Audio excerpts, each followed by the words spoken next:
Welcome to Pick Me Up, I'm Scared, the podcast. I'm your host, Madeline. And I'm your co-host, David, currently looking up Henry Kissinger's birth chart. Yes. Did you learn anything interesting yet? Not yet. Okay, you just hop on in. I'll do the housekeeping when we get to that. The first thing on housekeeping, I would like to inform you all of our holiday schedule. So we will be having a normal episode released next week. However... Oh, and you know what? The week after that. So the next 2 weeks are going to be normal. However, there will not be an episode hitting on the 26th or the 2nd because of holiday shenanigans. So that's what you can expect for some upcoming episodes. Another thing I would like to point out is we are still uploading bonus content over on our Patreon, patreon.com/pickmeupimscared. It is $3 a month, and you will get at least 2 bonus episodes per month. We just uploaded a bonus that is a supplementary episode to the topic we're talking about today, which I'll get to in a second. And then the last thing also is the book pre-order is still going strong. The book comes out January 14th, and earlier this week, I actually recorded the audiobook. Oh, how was that? It was really, really interesting. And it was really overwhelming, and I cried a lot, and I had to stop because I couldn't talk because I was crying. From the content of your book? Yeah, from the content of the book, yeah. Yeah, there's some sad shit that happens in there. It's sadder to me as a book than my life. In my life, I'm just like, well, we'll just keep going. And then when you're reading the book, you're like, God, that's so fucked up that happened. But I did put on a really good radio voice for it. This is something I'm still getting good at. Sorry to anyone listening. I am still learning the ins and outs of radio voice. I mean, I don't do radio voice for our podcast. Regrettably, I'm still a shrill Valley girl on here. But for the book recording, I had a very measured, lovely, calm voice. I feel like there are going to be people buying the audiobook for Maddie. Yeah. And then they're going to get... whatever the fuck that was. I think it sounded pretty good. It sounds I was proud great. of it. I mean, I'm not. They told me I was a natural. I am not hating on your radio voice, but I am saying there are going to be people who are like, I want an aggressive Valley girl to yell this book at me. No, this does not exist. It is a calm, lulling voice. Will lull you to slumber gently. You can listen to the audiobook as you drift off to sleep, and it will maybe make you cry as well. These are horrible dreams. Horrible dreams. Awful dreams. Yeah, actually, after I recorded, I just, had anxiety attacks, all night, and I was, waking up with these, really horrible dreams. It was very emotional. You couldn't have put on the book? No, I don't have the book yet. They gotta edit it all together. Oh. But I will say that they said it would take 4 days to record, and it only took 2. Boom, killed it. That's the Madeline way. That's the Madeline way. Get in there, get it done, get out of there fast. Speaking of which, what have we learned about Henry Kissinger's birth chart over there? All right, so his sun is in Gemini with a strong urge for self-expression. These natives are often just as interested in collecting information as they are in sharing it. Wow, I would not say Kissinger is much of a sharer. Famously, no. No, right. A lot of secrecy. Okay, interesting. His moon, if we go down, Jesus fucking Christ. His moon is in Libra. Oh, that makes sense. I always thought Libras were kind of fun sluts. Henry Kissinger, the one thing that you should know about if you want to take away anything from this podcast, Henry Kissinger, fun slut. Depends on your definition of fun, I guess. Really, that's up for... The moon represents the emotional responses, unconscious predestination, and self-image. Self-image. He sees himself as a fun slut. That makes sense. That makes sense to me. People with the moon in Libra are friendly, warm, tasteful, tactful, balanced. That is him, regrettably. He is... Short description, he is sociable, popular, good judgment. He is intelligent and reasonable, liking social pleasures, agreeable and fair. He values feedback. Wow. I mean, it's hard because when you're agreeable and fair, I'm I believe he believes he is. So Mercury's in Gemini, which means he's quick-witted. That is true. Also true. Precise or strives to be mentally organized. He does. This is making... Are you a believer in astrology now? Because Henry Kissinger's birth chart is kind of accurate. It's pretty accurate. Other than the fair part, like... I do believe he believes he's fair, though. Yes. Because I believe he is like, there are two sides. There are Democrats and Republicans. And I will make them both love me. And they did. Yeah, no, Hillary Clinton sung this guy's praises to the damn moon. Right? And Nixon.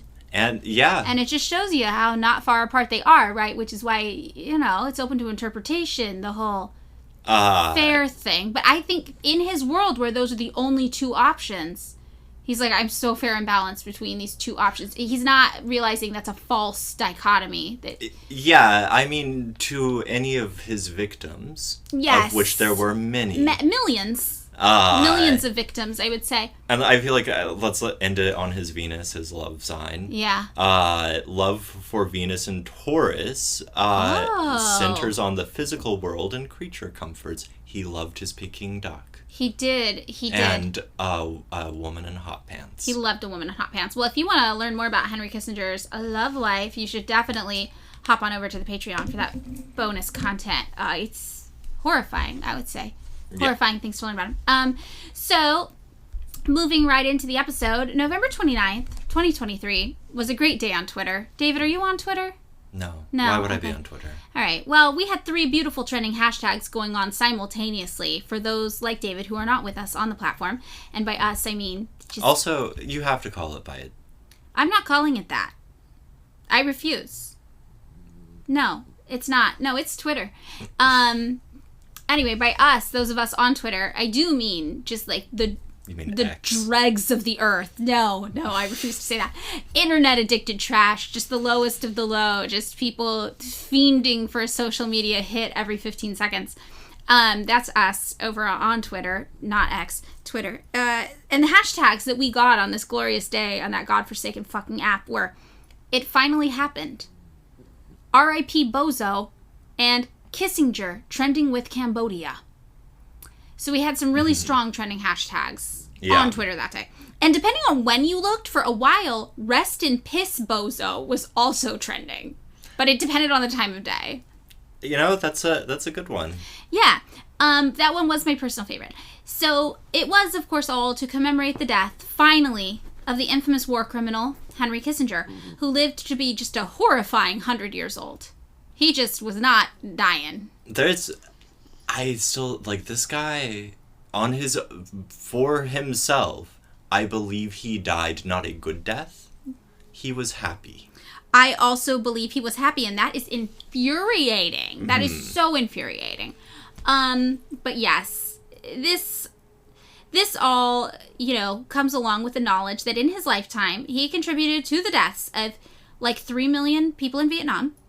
Depending on your source, 500,000 to 2.5 million Cambodian people, 200,000 Laotian people, 3 million Bangladeshi people, 10,000 Indian people, 10,000 Pakistani people, 15,000 Egyptian people, 3,500 Syrians, 6,500 people from Cyprus, 40,000 people in Chile, 30,000 Argentinians, and potentially more. These are just the ones we know about. And all of this is through his service to the U.S. government's insatiable bloodlust and thirst for global power. So in honor of, yes, it finally happening, we thought today we would do a podcast episode on the man, the myth, the monster, Henry Kissinger. Woo. Woo. I said that quietly on purpose. I have no enthusiasm. No, I know. It's really bittersweet. Because you're like, thank God he's out of here, but it took a long time and we didn't win. I feel like someone should play that closing time song. Oh, Semisonic. Yeah. Closing time. Yeah, I like that song. Yeah. It's a good one.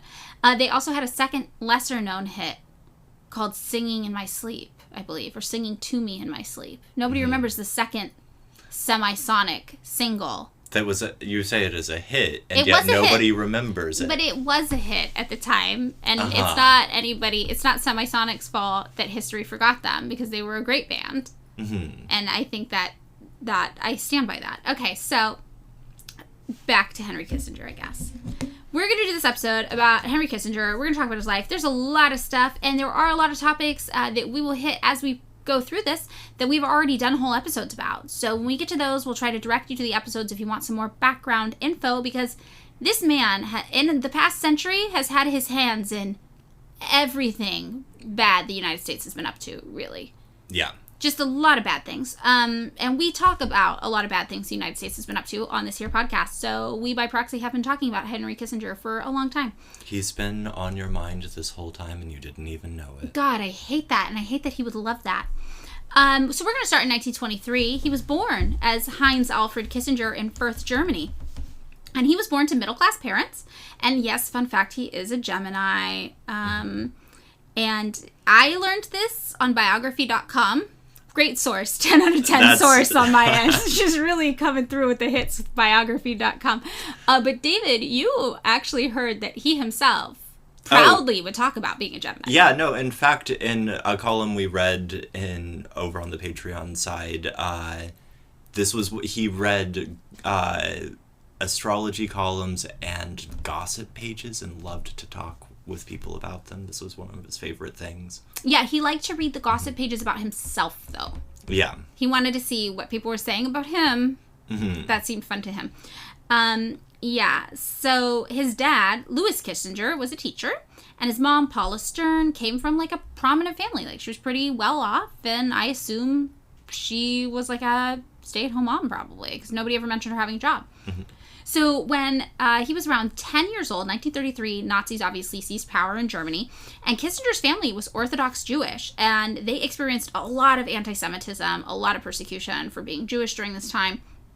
Kissinger, one story about him in childhood is that he was really, really bad at soccer, but, like, loved doing it, and he wasn't allowed to play anymore after Nazis came to power. He was, like, kicked out of his school. He wasn't allowed to do all these intramural sports, and there's all these stories about him, like, just walking down the street, and all of the young Nazi children would just harass him or beat him up, and it was really, really just a disturbing experience, obviously, as you can imagine. And as a kid, he was described as bookish and introverted, yet also competitive, which I thought was an interesting characterization. But I feel like, yeah, the introverted thing, it's like, well... Yeah, even in the, like, gossip pages, he's still described as quite shy and retiring sometimes. Right. Right, and this is sort of, like, the vibe you get from him is that he's playing, like, a bookish hot guy. Yes, maybe it's an affect. Yeah, it's a bit of an affect. Yeah, but he was, you know, regardless of who he came to be later in life, he was definitely tortured and tormented for being Jewish in Germany during this time, 100%.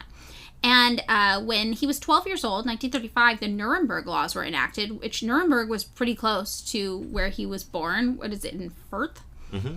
And this is what made it so that Jewish people were legally treated differently than everybody else. So this is where all of a sudden you can, like, super legally discriminate against Jewish people. There's different rules, there's different schools, there's different everything. And his father, Louis, lost his job as a school teacher when this happened.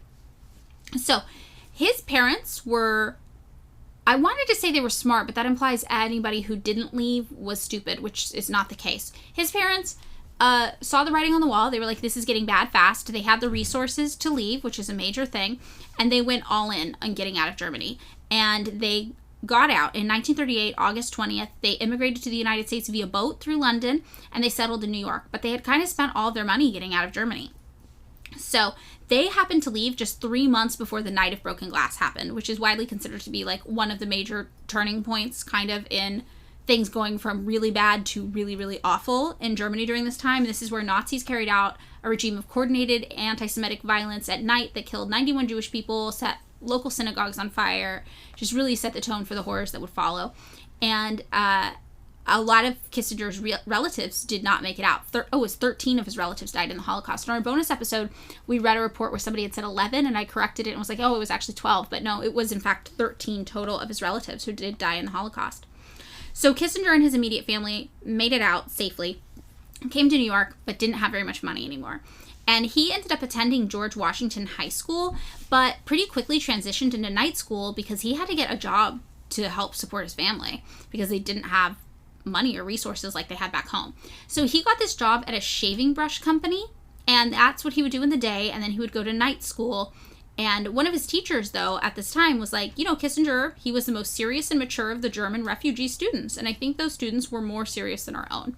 So at this time, we see that these kids who've just escaped, the Holocaust, right? They are very austere and very somber for obvious reasons. They've been fucking traumatized. And he was even more serious and somber, serious and mature is the description, than the other kids. So this is kind of some character building for him. And in 1940, he graduated. And this is kind of leading us to World War II, right? So 1939 and 1945 is World War II. And Kissinger, during this time, early on, studies at City College for free. And he's got this goal where he's going to become an accountant. That's what his goal is. And in 1943, he becomes a naturalized U.S. citizen and joins the Army. So he serves in the U.S. Army as a German interpreter for the war. He was part of this Army program that sent students they considered academically gifted to college. So he actually got to go to Lafayette College in Pennsylvania for free, and there he studied engineering and was also a tutor. But in 1944, the Army canceled the program, so he ended up getting returned to Camp Claiborne in Louisiana, where he was assigned to the 84th Infantry Division. And they left from New York to Europe in September 1944 as part of what was called the pursuit phase of the war. So he gets back to Germany. He obviously speaks fluent German. He's a German translator for General Alexander Bolling. And later, in the Battle of the Bulge, when most of the division is forced to withdraw, he actually volunteers to stay behind and be part of this hazardous counterintelligence duty thing that pops up. So we see right away he's not afraid of combat, I guess, is a way to put it. So he volunteers to stay, and he's like, no, I'm doing this. When the 84th Division later captured the German town of Krefeld on the Rhine, he ended up becoming the town's administrator, and he built a civilian government there in around a week. So during the Army is when he really starts to get interested, I guess, in governance and government and kind of government structures. And this was considered such a huge success that he did this so quickly that he got transferred to Counterintelligence Corps, CIC, with the mission to identify Nazis and members of the Gestapo in areas that the Allies had captured. And he did really well at this. In 1945, he was actually awarded a Bronze Star from the U.S. Army for meritorious service in that pursuit. He also served in the post-war U.S. military government of Germany, after the war had ended, still working for the CIC. So in 1946, the war is over. He's discharged from the Army. He had reached the rank of sergeant. And he says this was the highlight of his career. He's like, nothing ever got better than the Army. He also had a brief stint teaching military officers in Germany, so he got a little teaching in there too, which his dad was a teacher, that makes sense. And in 1947, he comes home. 1949, he gets married to a woman named Anne Fleischer, and by 1950, he has graduated from Harvard University with a bachelor's degree. So, did pretty well. Yeah, he's doing great. He got into Harvard. Mm-hmm. We're not seeing too much evil yet. No, I'm sorry. He got into a college in the Boston area. Yes, he attended college in Boston. I'm so sorry. I should have said it like that. So a couple years later, 1952, he graduates again from Harvard with a master's degree now. And that same year, he found something at Harvard called the International Seminar. And this brought together around 40 foreign dignitaries every single summer for classes, lectures, and networking sessions. And this is kind of major that he did this because he ended up building a wide base of foreign contacts in China, Europe, and Latin America, which is ominous foreshadowing. Yeah, I have to imagine that there was some of those contacts looked back on those years in that seminar and went, oh shit, maybe we shouldn't have hung out with that guy. No. And by 1954, he's graduated from Harvard with a PhD. And there's this legend that his doctoral dissertation was and remains the longest dissertation ever submitted at Harvard. There's also legends that they actually had to impose word limits because of him. That's largely considered a myth, though. I don't think that's actually real. I can imagine some poor, bedraggled faculty member being like, what the fuck, Henry? You're making me read this shit? Oh, yeah, and it was a weird one. His dissertation was called Peace, Legitimacy, and the Equilibrium, a study of the statesmanship of Castlereagh and Metternich. Is it Castle? I was saying Castlereagh, but... Castlereagh. No, that looks better. Castlereagh and Metternich. And he in this argued that peace and stability do not come from the pursuit of peace, but from an international agreement about the nature of workable arrangements and the permissible aims and methods of foreign policy, implying the acceptance of the framework of international order by all major powers. So this is pretty interesting. So he's like, hey, if you really want to do peace, the best way to do it is not to actually do peace. It's just to come up with the arrangements that work the best for everybody in the room. That everyone's like, we can kind of work with that. And sometimes that might not be peaceful, but if you do this, you're going to get to peace. I promise. He was a faculty member at Harvard as well. And after he graduated, right? And in 1957, he became the associate director of Harvard's Department of Government and Center for International Affairs. So he's moving up the ranks at Harvard. So he held a variety of academic and think tank posts also at Harvard, obviously, but also at the Rockefeller Brothers Fund, which is important because he ends up getting buddy-buddy with Rockefeller later. Also at the Council on Foreign Relations and other places. And the same year, right, 3 years after graduating from college, he writes a book called Nuclear Weapons and Foreign Policy, which basically advocates for the use of nuclear weapons in war, but in what is considered like a revolutionary way. And to be fair, he opposed Secretary of State John Foster Dulles' policy at the time of planning a nuclear massive retaliation to any potential Soviet attack. Apparently, the going idea in government was like, well, if the Soviets attack us, we just launch every nuke at them that we have. And he was like, oh my God, wait, what if instead of that, we just did a little bit of nuke? And this was considered really revolutionary at the time. So he called his approach flexible response. And he was like, we'll just do regular war, but little nuke, like tiny nuke and regular war. And this was like, whoa, what? It does feel in keeping with like the Kissinger thing of kind of like, no, we do the bad thing, but like in a practical way, be budget minded. Yes, this is totally, yeah. And somehow this absolute bizarre position did establish him almost immediately as an authority on U.S. strategic policy. So he's just getting into his political career. He's got some kind of foreign policy ideas from school, though, right? He did set up that little council. It's from school. And then he did some academic and think tank posts about foreign policy. But this book comes out, and he's like, I got ideas that are different than the president's main guy. And everyone's like, this sounds better. Wow, I never considered doing little bit of nuke instead of lots of nuke. He's an expert. And to me, this is like just such an example of the Overton window of the time, because it seems like the only options for U.S. foreign policy at this time must have been use lots of nuclear weapons or use just a few nuclear weapons, and there was no other option. I feel like this is also just the story of like being a powerful guy or getting any sort of authority in America in the 1950s, where it's just like the box is one idea, so thinking outside the box is just be like, yeah, but like what if like we did like less? Yeah, right? Or more. It's just like you say the dumbest shit and you're like, oh, well, that guy is clearly a genius. Right, he's shaking things up.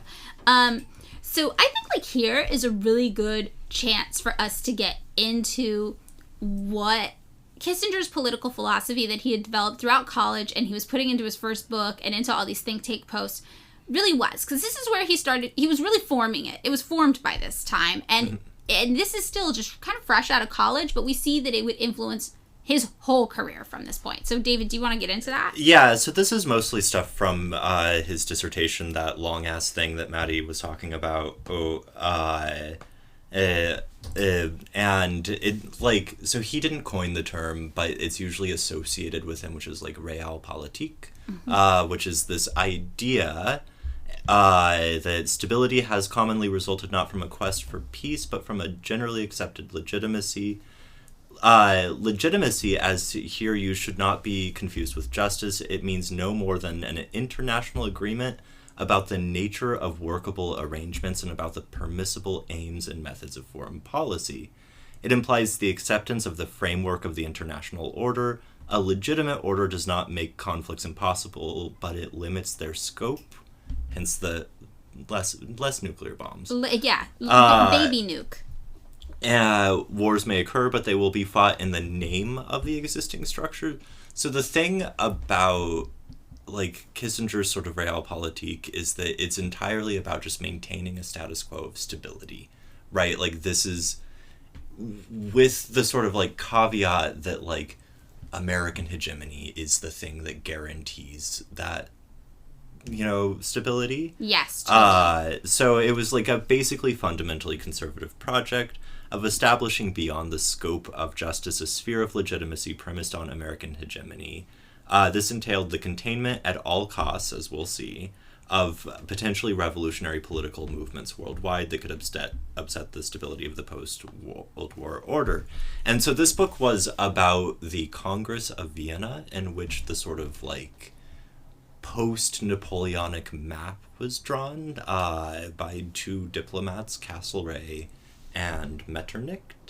And so he contrasts four different motives, one of which is Napoleon, which is like a utopian conqueror premised on domination, the kind of utopian prophet, Alexander, who wanted a Europe premised on Christian ideals. This was his most important thing. The statesman who believed that peace was the way of doing stability, which is Castlereagh, and the statesman of the legitimizing principle, which is Metternich, which was sort of his ideal. In fact, in that thing we read for Patreon, Metternich is quoted as, like, this is the guy Kissinger wanted to be. Yeah, he's, like, obsessed with Metternich. Yeah. So basically there's, like, a dialectic, which... relationship between a prophet and statesman. It says Kissinger, to be effective politically, one requires organization and for this reason, the translation into political terms of prophetic vision always falsifies the intentions of the proponents. So basically, anytime you try to do something for moral reasons or to make a world better in some way, you're going to fuck it up and it's just going to make things worse. That's kind of his vibe. Which is, like, such a conservative principle, because even when you talk to people who are extremely conservative today, they do believe that any change to the status quo would just make things worse. Yeah, and it's, right, like, you know, we live in the best of all possible worlds. Yes. Kind of thing is always sort of like, I mean, from whose vantage point? Right. Becomes sort of the thing that I always wonder about, because for most people, it ain't great. Right. I mean, and arguably for Kissinger, it wasn't that great. His family had to flee a right-wing military racist ethno-state group. Yeah, and I think, right, as we'll see in, for example, the case of, like, East Timor and Indonesia, like, the thing, like, he will sort of disavow America's involvement, but the main thing is supporting America's interests, because America's interests means stability. Right. And, right, like, I don't want to psychologize about Henry Kissinger, but I do, like, you could make the argument that there is a connection between an unstable childhood. Oh, yeah, that's true. Like, if he viewed Nazis in Germany as, like, the revolutionary force, and he was like, well, that was bad. The status quo was good, and then these people with this grand ideology came and ruined everything, and he's like, that's what leads to chaos and badness. Yeah. So that does make sense. And there was, like, a sort of school of thought, like, the sort of neoconservative school of thought under, like, Leo Strauss that made that very, very explicit, that was, like, American hegemony promotes peace that makes the Holocaust not happen again. Right. Which is interesting, because as we see, in his pursuit of this, he ends up murdering millions of people around the planet. Yeah. So he went on to say, the test of the statesman is his ability to recognize the real relationship of forces and to make this knowledge serve his ends. The statesman is inevitably confronted by the inertia of his material, by the fact that other powers are not factors to be manipulated, but forces to be reconciled. And I actually think, in a really sadistic way, he does follow this through, in the sense that he's always sort of playing with what people want to do anyway. Yeah. That's like a thing that is a sort of a, like, consistent, you know, through line in his career. So, you know, the statesman, in rejecting his utopian moral claims, sets as his goal the marshalling of geopolitical forces. Kissinger goes on to claim that In addition to establishing an international equilibrium premised on the broad acceptance of the world powers, the statesman must also attend to a national acceptance at home, something he puts down to bureaucratic management on the one hand and national feeling on the other. The point being that moral or utopian aims are not only beside the point of good statesmanship, but actively militate against it.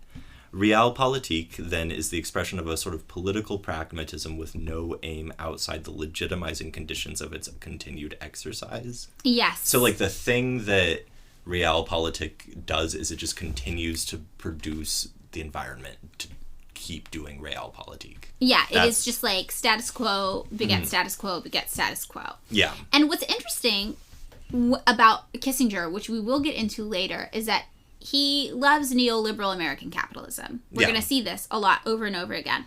But what we see later is that as time goes on and he starts to see communism in some places be less of a revolutionary force and be more stable, he becomes more amenable to it. He's like, well, now communism is the status quo here. So now I'm comfortable doing business with these communist countries, these communist parties in leadership, these Marxist-Leninist leadership parties, because they've created a new status quo that is stable. But the interesting thing he doesn't address is that how much time passes before you cease to think of it as a revolutionary action and you now think of it as a stabilizing force that's a status quo to be maintained as long as it's in a subservient position to U.S. hegemony. And he seems to be the person who has the magic answer as the statesman for when it's okay enough to be something worth protecting and maintaining. I mean, I think, what time period? Right, like if you're talking about like China or whatever. Yeah, China and Russia is what I'm China mostly, and Vietnam even. He has some things he comes to think about Vietnam, which we'll get into later. Right, it was, in a lot of memos about the China stuff, he's like specifically enthusiastic about like the death of the Gang of Four and Deng taking leadership control because he sees that as essentially a path to something like stabilization. Yes. And like a form of liberalization, or at least like marketization in China that he's really interested in because it serves American interests. Yeah, it does. And we do get into that. It is very pragmatic and practical, but I just do think that this fluctuating idea of what is stable or what isn't is something that is a theme we will see in how his relationships with certain countries change over the course of his life, which becomes heavily invested in foreign policy from this point on. Yeah. So, 1958 to 1967, it is now 4 years after he has graduated from Harvard with that PhD. He has written a book. He's been doing this kind of think tank work. He's gotten in, obviously, with Harvard. He's been teaching at Harvard now since he graduated. He's also gotten in with the Rockefeller brothers, right? He's doing some stuff with some government planning, Council of Foreign Relations, and he is considered now an expert on nuclear foreign policy. So during this time, he is serving as a consultant to several government agencies. We've got the National Security Council's Operations Coordinating Board. We've got the Department of State. We've got the Operations Research Office. We've got the Arms Control and Disarmament Agency. Like, he's just kind of bouncing around doing consulting work, and he's making a name for himself in the world of government.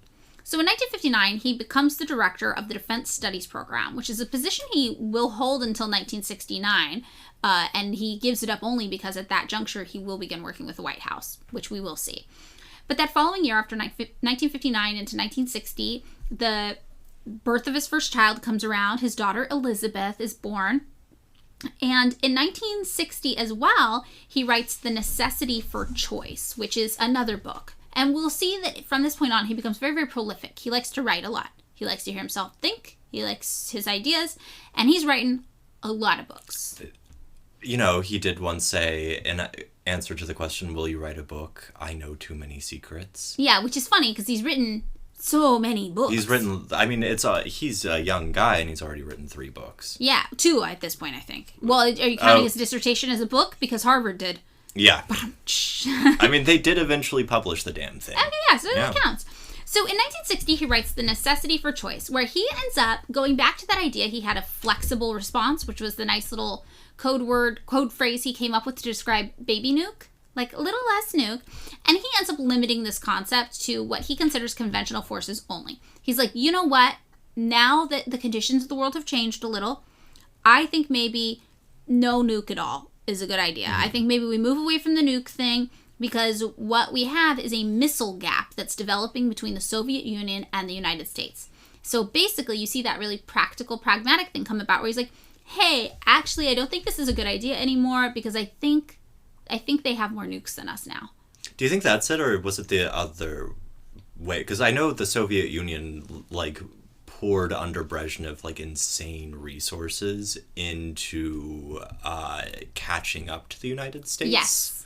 Right, like... Well, and what we see later on is that he's pointing out a lot more differences between Soviet missile programs and U.S. missile programs, and he's just like, this is not comparable or equal anymore, and it's become too uncertain. So in the past, based on his doctrine, where it's like the goal is to preserve the status quo and keep stability, in the past he was like, well, just bombing the USSR with a nuke will keep the status quo, because we'll just like win and then it'll be fine.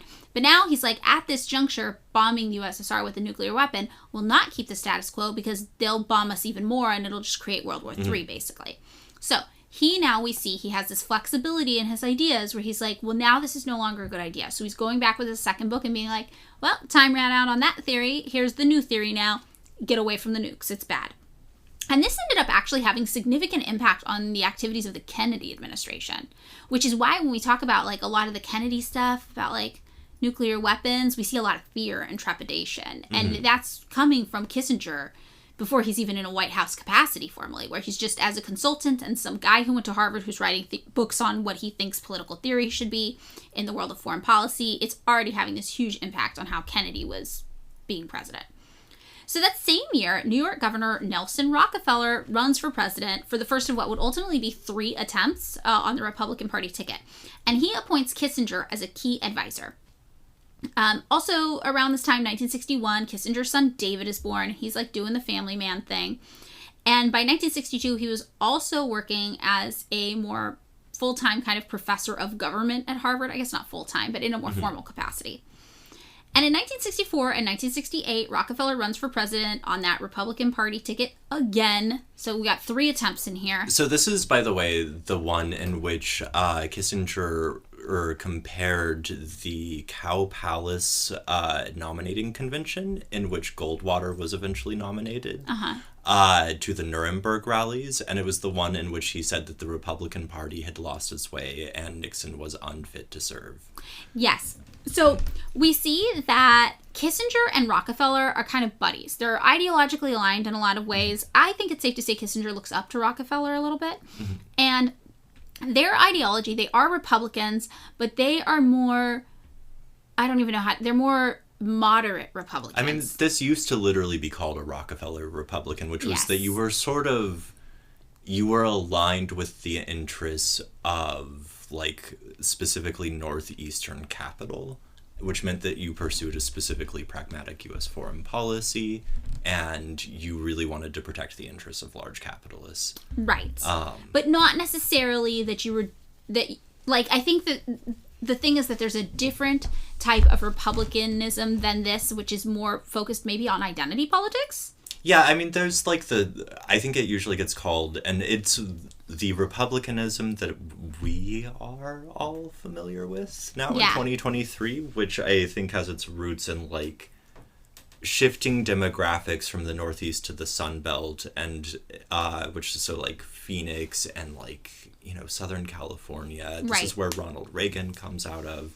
And it is focused on identity politics, somewhat cynically, as in like the Goldwater campaign or the Southern strategy under Nixon.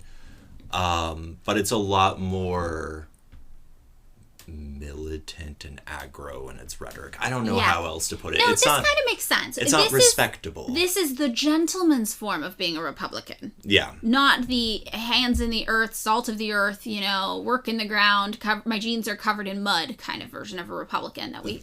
Those guys are also still rich. They put the mud on there right before the photo was taken. Yeah, they do. They do. I remember actually in Fresno, I had a friend who I went to her house on the outskirts of town, and her family were farmers. And I went to the house, and it looked like a normal house. So I was like, yeah. And then she's like, oh, no, like, my family, like, owns this whole farm. And, like, my dad actually has a lot of money. This is just, like, what being a farmer looks like. Yeah. And she's like, yeah, like, sometimes I get mad at him over much money he has and how he spends it and how he like treats his workers and stuff, and we get in a lot of fights about it. But when she was like telling me about it, it was like, oh, this man's like a multimillionaire, but you wouldn't guess it by looking at his house and his life, because like she said, that's just what being a farmer looks like. Yeah, I mean, in Fresno, you definitely... I had to explain to someone the other day what an okie was. Yeah, like okie. Where I was just like, but it was used quite derogatively among people who were like quite a bit richer than us. Yeah. In this way that like I was sort of like, I'd never heard it because I hadn't been around a lot of people much richer than us. Yeah. Until I went to Fresno High and someone in my journalism class called me an okie for wearing old clothes or some shit. Yeah. But that sort of politics, I feel like it's premised on identity stuff. It's also premised on like a different notion of like world order that is much more like it's indebted to Kissinger, certainly, and Kissinger makes his way through the Nixon and Ford administration, but it is much more militantly capitalist in this way that is, let's say, neoliberal. Yeah, so I would say that the type of Republican Party that Rockefeller and Kissinger are working towards is one that is, like if there was a secret society of like a bunch of billionaires in suits running everything, they would very much want to keep those men in power and keep it all going. I say if there was, just because we know it's not a secret society. It's very out in the open, but they would just be invested in this idea of like the world order being how it is and everything serving the wealthy and everything remaining in place. So yeah, this is kind of what they're going for. And a really interesting point here is that while Kissinger is writing campaign speeches for Rockefeller in 1968, he includes this passage in which he envisions a subtle triangle with communist China and the Soviet Union. And the strategy, he wrote, would allow the United States to improve our relations with each as we test the will for peace of both. So early on, he's like, yeah, I'm a capitalist. I'm not a communist, but it might be advantageous to us to have a subtle triangle with communist China and the communist Soviet Union, because if they are also interested in preserving world peace, we are all powerful together and we could enforce this as the goal. Also around this time, 1964, he ends up divorcing his first wife, Anne Fleischer. And in 1965, something kind of major happens too. He gets invited by an old friend, Henry Cabot Lodge, serving as Johnson's ambassador to South Vietnam, to go tour Vietnam. So Kissinger goes to Vietnam in this quasi-political capacity. And he, at that time, concludes that the war is unwinnable. And he says this to anybody who will listen. He's like, this war is unwinnable. And this is also like spooky premonition of what to come, because we know that he goes on to engage in that war in a major capacity in the following years, knowing it's unwinnable. Though I think that, it makes sense, because if you look at all of his conversations with Nixon, yes, looking forward to the future, there's a sort of like, look, we're not trying to win this in any conventional sense. We're trying to find an exit way that makes us look like we didn't lose. Yes. Right? Like that, again, like he's a pragmatic person, but the things he does to not lose, we'll see. Very amoral, yes. So, in 1968, this is the final bid Rockefeller does to try to be president. He loses. Richard Nixon wins, president-elect. And he actually chooses Kissinger to be his national security advisor. And this is major because up to this point, Kissinger has not been a fan of Nixon, right? Was like, this guy is not fit to lead. He has been working instead with more of those kind of old money Republicans, I think it's safe to say, or straight up Democrats. And he's not a Democrat, but he's like, I'll work with these people. He originally despised Nixon. And he actually took this job because Rockefeller was like, no, this is a really good opportunity and you need to do this. And there's some conspiracy theories that develop later about this from other Republicans, which we'll get into in a bit. But, basically Rockefeller's like, this is a really good opportunity. You need to take this opportunity. And he's like, fine, I'll do it.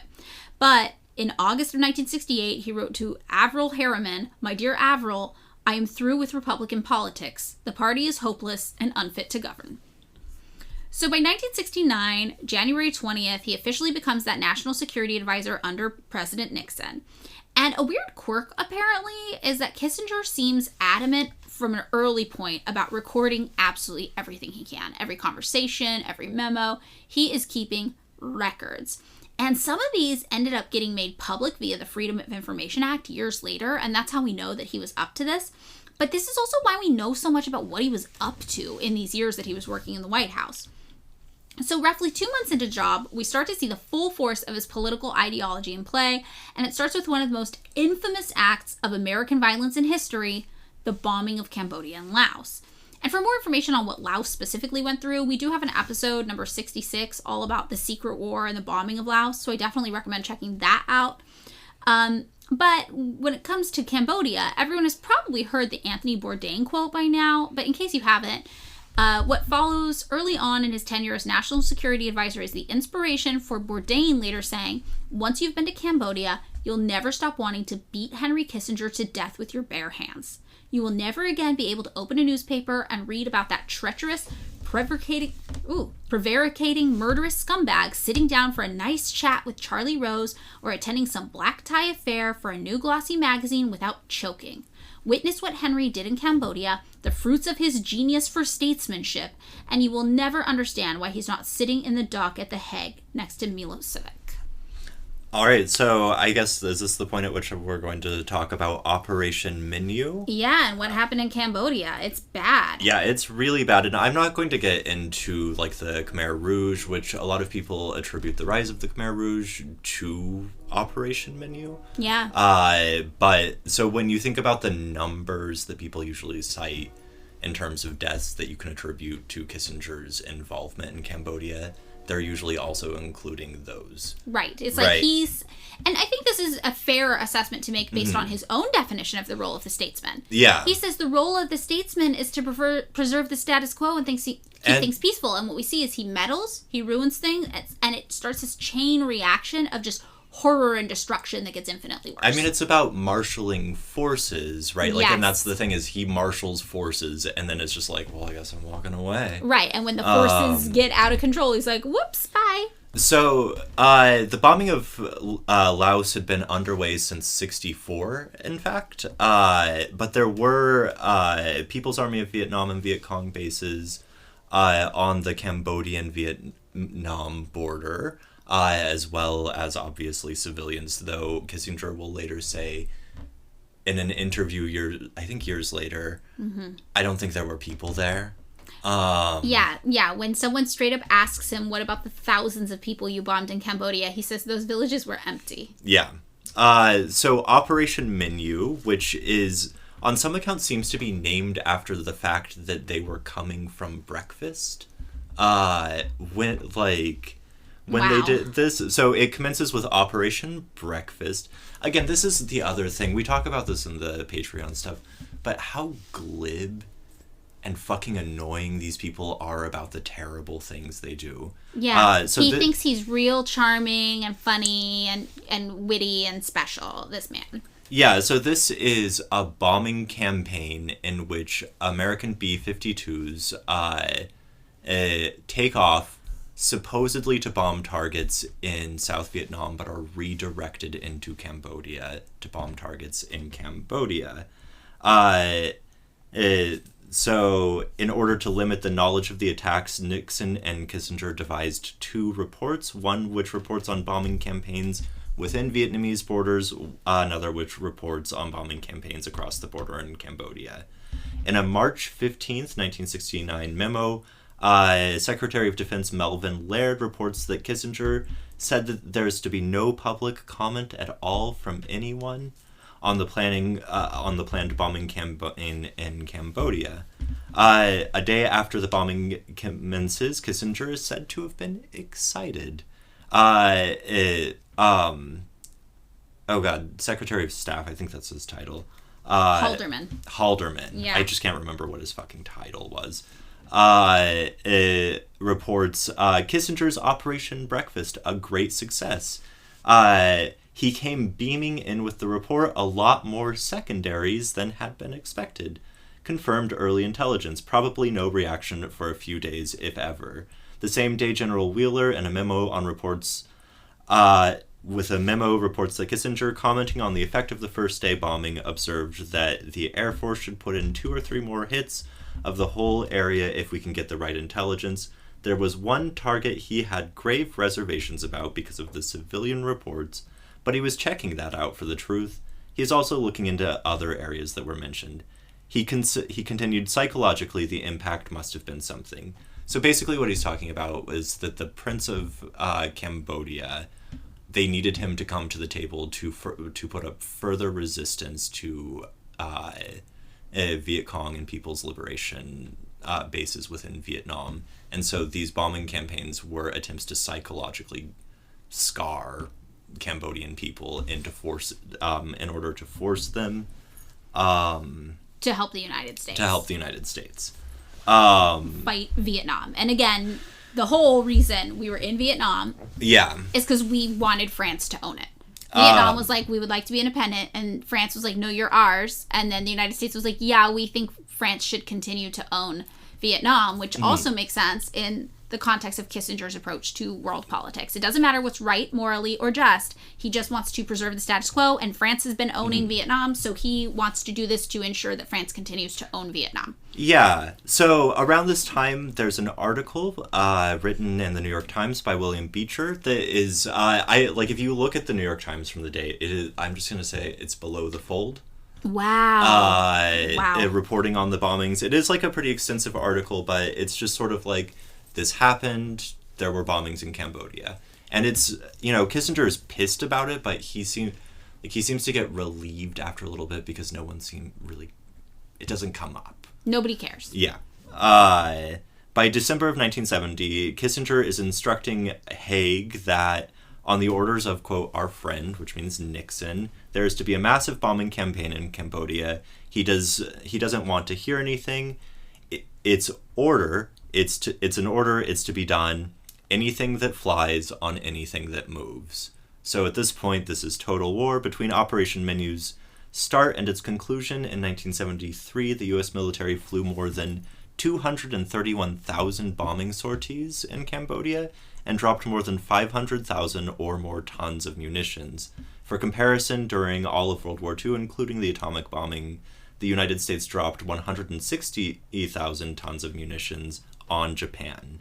So this is really intense. And this is why when we talked about Laos is the most heavily bombed country per capita on Earth. Yeah. And Cambodia is getting the same treatment. And both of them were bombed in the same interests of trying to contain and control the Vietnamese people fighting for their liberation because they happen to share borders with Vietnam. Yeah, and so by the way, that was from an Intercept article recently published by Nick Turse. Between 1969 and 1973, there were as many as 150,000 civilian casualties of American bombing raids in Cambodia.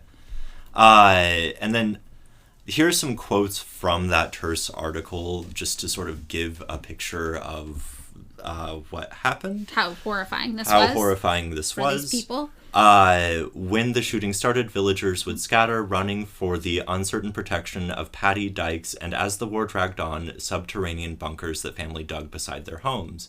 Min Kuhn, a teenager in 1969, remembered the regular intrusion of, quote, lobster legs, that's B-52 bombers, in the skies over the village. People would panic. They would run. Sometimes they made it. Sometimes they would be killed, she recalled. There was so much suffering. Men and others remembered helicopters firing or fleeing villagers. Water buffalo and cattle were repeatedly machine-gunned. At night, the helicopters' bright search beams lit up the darkness as they hunted for enemy forces. Bombs might fall at any time. This is a testimony from, please forgive me if I mispronounce these names, Vuth Tan. I lost my mother, father, sister, brothers, everyone. A B-52 bombing strike wiped out 17 members of her family while she was away from her village. So by May 2nd of 1970, a Prince Sihanouk was deposed and replaced by the Khmer Republic and Lon Col, an anti-Vietnamese nationalist. This is Kissinger's assessment. As of 2010, that was an essentially unpopulated area, and I don't believe it had any significant casualties. Hundreds of thousands of people. Hundreds of thousands of people died. In response to the threat of leaks about the U.S. bombing campaign, Operation Menu, the Nixon White House engaged in wiretapping of Congress people, State Department staffers, and journalists, which sparked some of the first waves of Watergate hearings in 1973. Kissinger's intention to essentially carry out a U.S. military policy without public scrutiny, I think can be seen as a bit of... I mean, it's the realpolitik thing, but it is the sense that you get from his writings on Metternich that, like, he kind of thinks diplomacy and calling this diplomacy is really, really stretching it. He thinks foreign policy happens best when it happens away from the scrutiny of the public or from, like, you know, what you could broadly and, like, whatever call even something kind of like democracy, where it's just like, no, this, like, statecraft is what happens when nobody's looking, right, and then everyone just fucking accepts it. Yeah, and I think that does make sense, because he's like, his whole thing is it doesn't matter what's moral or just. Morality, goodness, justice, none of that matters. And the public, they're messy. They're going to see, and they're going to have an emotional response, and they're going to be like, why are you bombing these poor Cambodian people just because they happen to share a border with a country you think France should own? Like, this is wild, and we're doing this here. This is not okay. So for him to be like, well, that's a human response. It's an emotional response, and the goal of the statesman is to not make emotional responses or decisions. It's to preserve the status quo for peace. And again, I keep wanting to, right, because it's like, what counts as peace? Because obviously Kissinger's idea is that war happens, but it has to be war that keeps producing the status quo, that keeps producing legitimacy. Right, but legitimacy is highly biased. And I think, right, the thing becomes stability for whom? Like, that's always the question, because, like, you know, Vuth Tan, not, like, she did not have a stable life. No. No, she had 17 siblings, or family members, and then Kissinger tried to preserve stability, and then she didn't have 17 family members anymore. So yeah, no, not stable for people in Cambodia. Yeah. So yeah, it really is a matter of perspective, and it's that Western white perspective that Kissinger is kind of promoting. Yeah. So, like you mentioned, this did make it to the Times. There was a Times report on the Cambodia bombing campaign, and it didn't end up being a big deal because I think the situation was so complicated that people just didn't understand what that even meant. Like, if you open the news today, you can see any number of bombings happening around the world. And for the average person, you're not really going to understand if that's good or bad or why it's happening, because so much of foreign policy does happen outside of the public side. So in the spring of 1969, though, he is mad that this story has broke, because to him, it means that there's like a leak in the White House, that somebody's reporting this stuff to the press. So this is, when he starts doing all of the wiretapping, more than a dozen White House aides, including members of his own staff.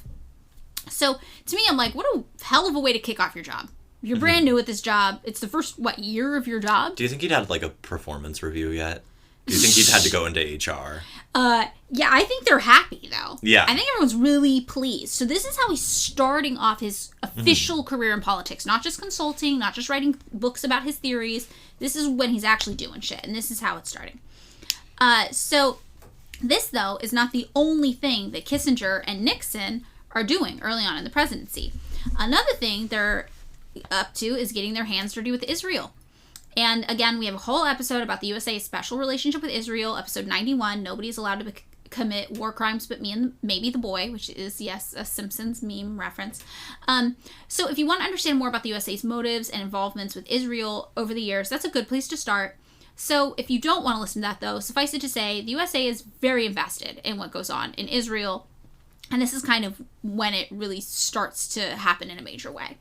Israel at this time is a new country. It's in between 20 and 21 years old, right? It's just coming into legal drinking age if it were a person. And it is already pissing off all of its neighbors with its actions. The annexation of Palestine, obviously, the mistreatment of Palestinian people, that's the start of it. People in the surrounding areas are, like, one, sympathetic to what the Palestinians are going through, and are also, like, two, like, hey, this is not okay. This is, you guys, the West, trying to colonize our land. The Nakba of the 1940s resulted in the displacement of 750,000 Palestinian people from their homeland, as well as the murder of 15,000 people in really, really barbaric ways. And the neighboring countries are looking at Israel and they're like, this is bad. What you're doing is bad. What this means for us is bad. Like, what happens when you come to us next? You keep wanting to, like, expand your territory. You're trying to seize more land. And they really do view Israel at the time as an extension of Britain, because Britain kind of did this. So neighboring countries are like, you are overstepping and you are trying to seize control of all the resources in the Middle East on behalf of Western interests. Resources like oil, for example. And Israel is, yes, actually trying to seize up as much neighboring land as they can through a series of military actions in the region. Additional parts of the Palestinian people's land, but also like parts of Egypt that just have to be good for producing oil, like Sinai, you know, had better oil than the land in Israel at the time. And also access to the Suez Canal, which like the oil flows through for trade purposes. So at this time, every region around Israel, or every kind of country in the region around Israel hates Israel. And the U.S. is looking at Israel and they're like, you could be a major asset to us in the region. But we want to make sure helping Israel doesn't damage our reputation with places like Saudi Arabia, because Saudi Arabia has been giving us oil for a long time.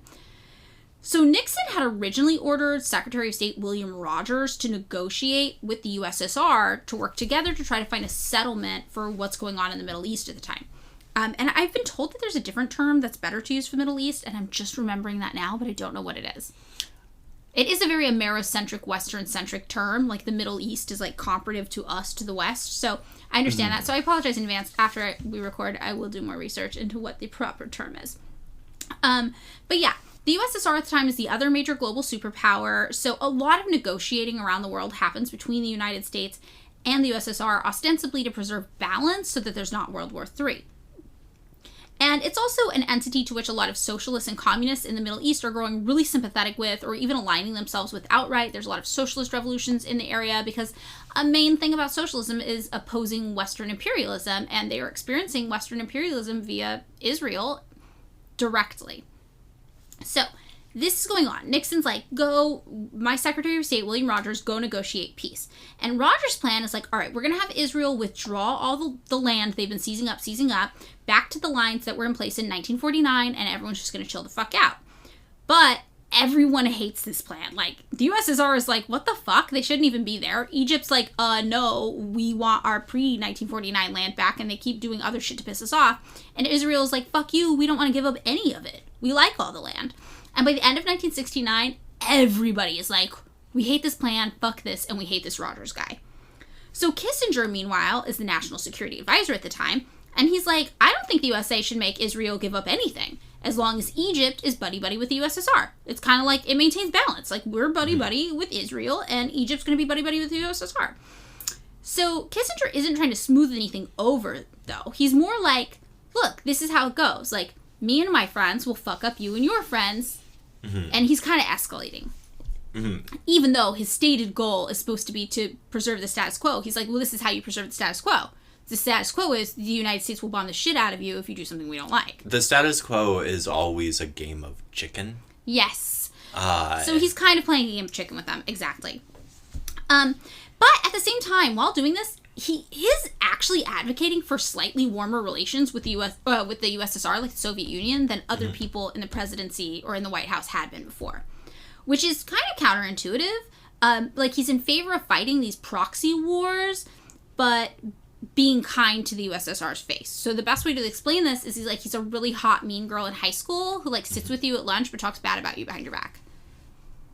Oh, I've never met anyone like that.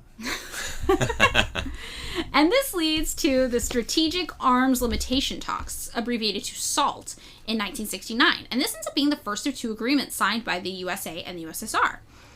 So that same year, Kissinger also writes another book. This guy's just writing all these books. Like, he's not up to stuff already. When do you think he has the time between all the mass murder? I know. He's doing a lot of bad shit.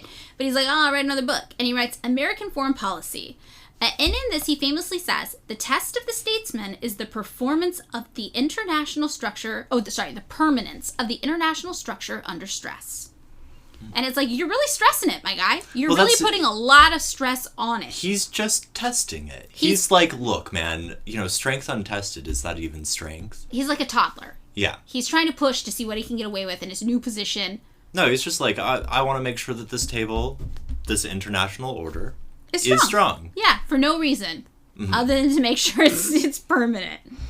But yeah, I think this is wild, because it's like, my guy, you are causing the stress. You are doing the stress. But this whole book appears to just be this love letter to détente policy, right? An easing of tensions, despite the fact that Kissinger has been just indiscriminately bombing or encouraging the bombing of as many places as possible so far. But I don't know, like, maybe the phrase for this is iron fist and velvet glove. I think, when I was reading about all this stuff, the thing that I kept thinking was, like, this is great powers shit, which, like, the only people that he gives a shit about are, like, China, the Soviet Union, and the US, and then everything else is kind of like, I don't really care what happens in those places. I don't even actually care what happens in the USSR or, like, China or As long America. as they don't take it out on us. Well, no, so most of the time, unless it happens in, like, a few rooms and a few places in those places, like in DC or in Moscow or wherever, like, right in the corridors of power, he cares about that. Yes. There are, like, in Kissinger's view, maybe, like, a couple hundred people in the world that matter, and that's like a big estimate. Yeah, no, that's totally what it is. And he does. It is about global power, and he is like, USSR is the other major power, and the preservation of the world order that I like, that benefits me and the people I care about, rests in making sure that the USSR and the United States don't nuke each other. Yeah. So that's why he's like, these proxy wars with all the little countries that are our friends, we can fight over as long as you and I aren't actually fighting, USSR and the USS and the USA. So his premise, though, with his, like, political goal seems to be to establish as many relationships with other countries as possible to pursue that neoliberal agenda of privatization and resource extraction, and that's part of why pursuing the special relationship with Israel is interesting to him and important. Because he's like, this is a way we can get greater access to oil more easily, because Israel is doing a really good job seizing up all that land and getting more oil. So if we're friends with them and they've got all the oil, we're going to get some of that oil. And also, while this is happening, still 1969, the same year, he starts to get designs on Africa. He's like, what if we meddle in Africa too? Africa, obviously horrifically marked by colonization, by apartheid. And his staff prepares a paper for the CIA with the line in it that says, the whites are here to stay. And he's like, we gotta get in that sweet, sweet Africa and make sure everybody knows the white people are there to stay. That's the status quo. And also, some of the resources in Africa would be nice. And as if that wasn't enough, he also has this other plan going on with Nixon, where it's supposed to make that campaign promise Rockefeller had kind of dreamt about in that, that campaign speech he wrote, like, before he even worked in the White House, of the tacit triangle between the United States, USSR, and China. He starts coming up with this firm plan with Nixon to make that a reality. And it's hard for Nixon at first, because Nixon's a staunch anti-communist, right? But when Chinese and Soviet forces clash in a border dispute this year, Kissinger secretly reaches out to Beijing with the help of Pakistan's then leader Yahya Khan, and is like, maybe we should talk. So, not only is he being warmer to the USSR, he's also like, China, what's up?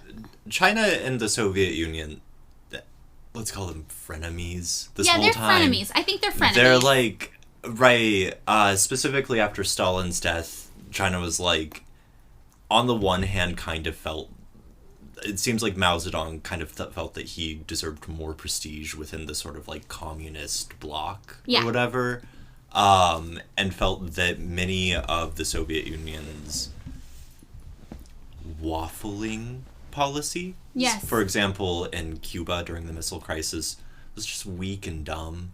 But they did have the same countries they were trying to support. Like, they were both trying to support Vietnam. Yeah, I mean, they were definitely both trying, but that seems to be somewhat of a, like, play for influence thing. Yeah, right. I think that's fair. And I think also, though, a lot of the USSR in particular, their actions were a lot reactions against the United States to ensure the United States didn't get too much power. So yeah, I mean, the Cuban Missile thing for the USSR was like, what you doing with all these missiles in Turkey? Also, Korea.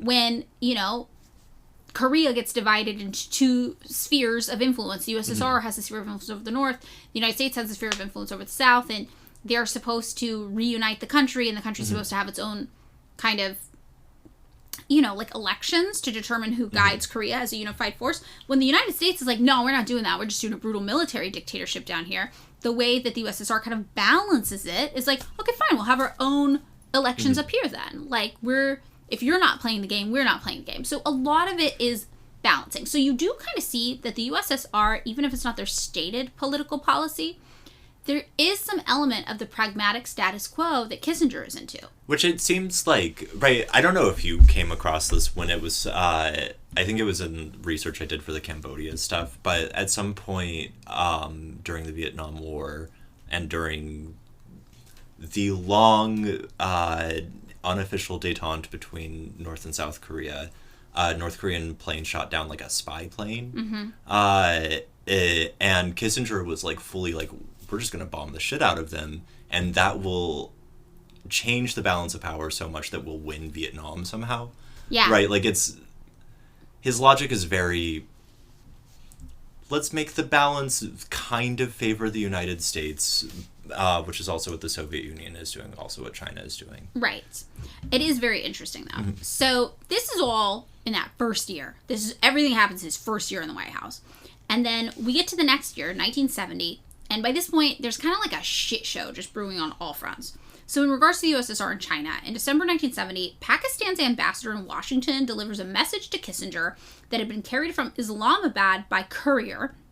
It was from the Chinese Prime Minister, Zhou Enlai, and it was a special envoy from Nixon would be welcome in Beijing. That's what the message says. Like, hey, if you want to come, you can come check out Beijing.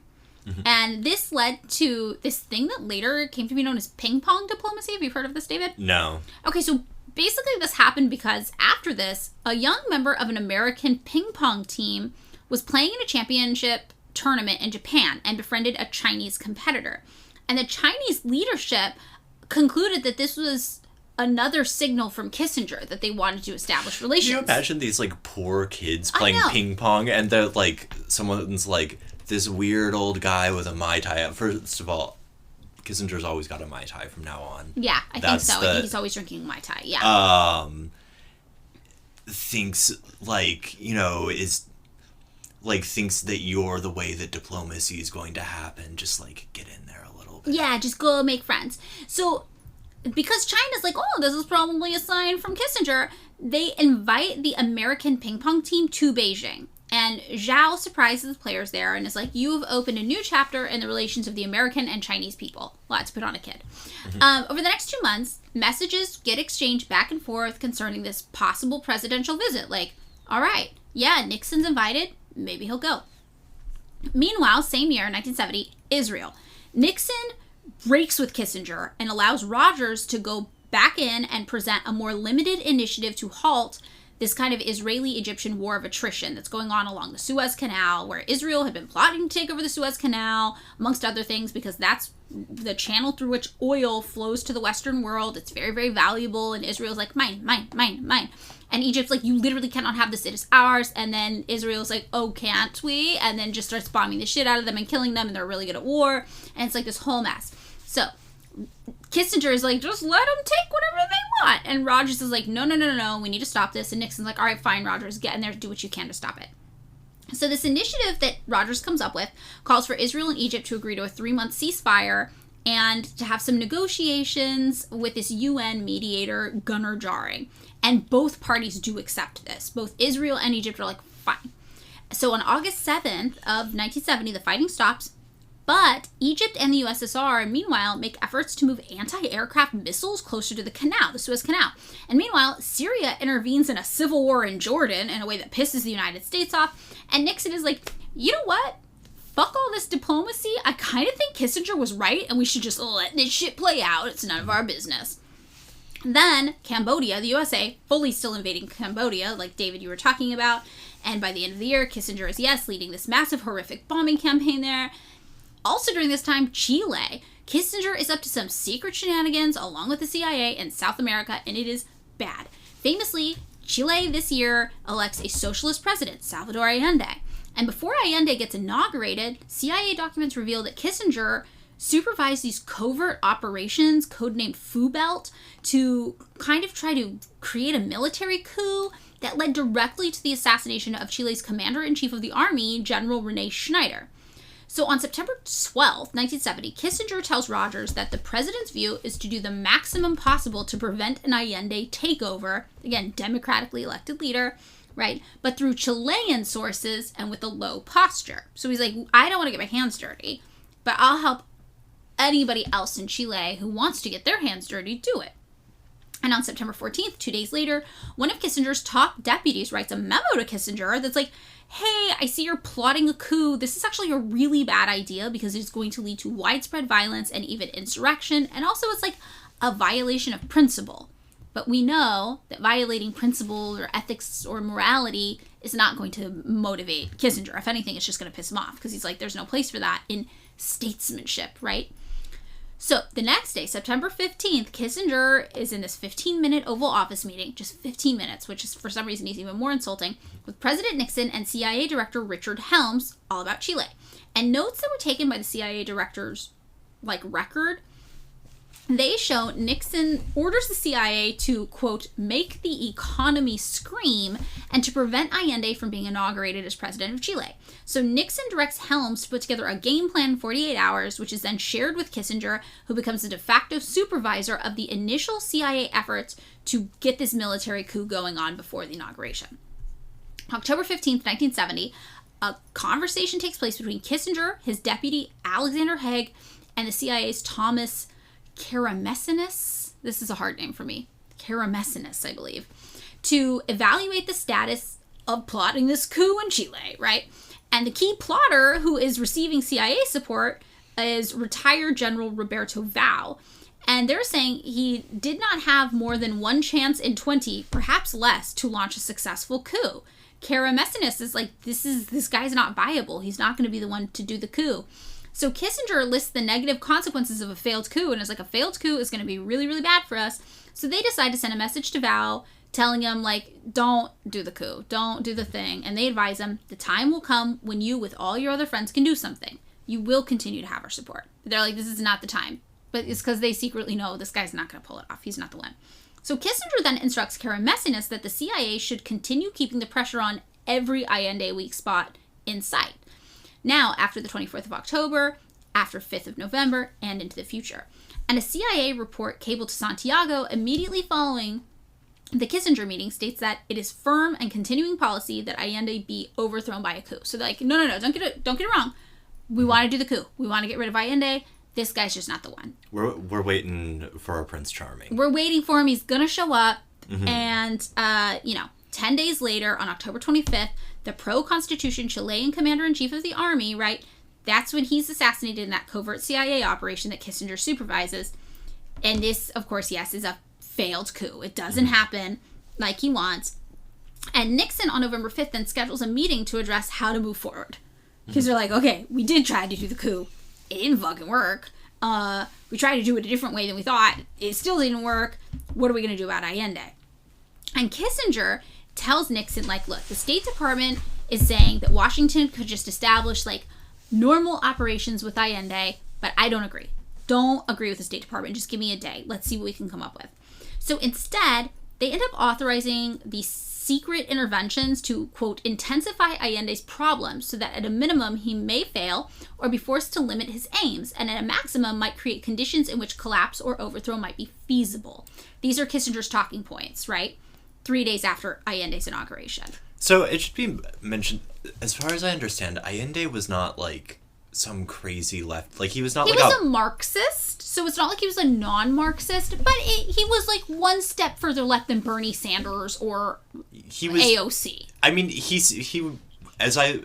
every time I've read about Chilean stuff, it seems like the shit he was trying to do was what every sort of post-colonial state was kind of trying to do, yes. Which was we got to do something to make sure that people don't starve and die. Yes, he was not a radical. He wasn't a Marxist-Leninist. Yeah, he was not a revolutionary guy. No. He was just he ran and was elected, and that tells you how not revolutionary he was, right? He was democratically elected, so he wasn't overthrow the government, put me in charge.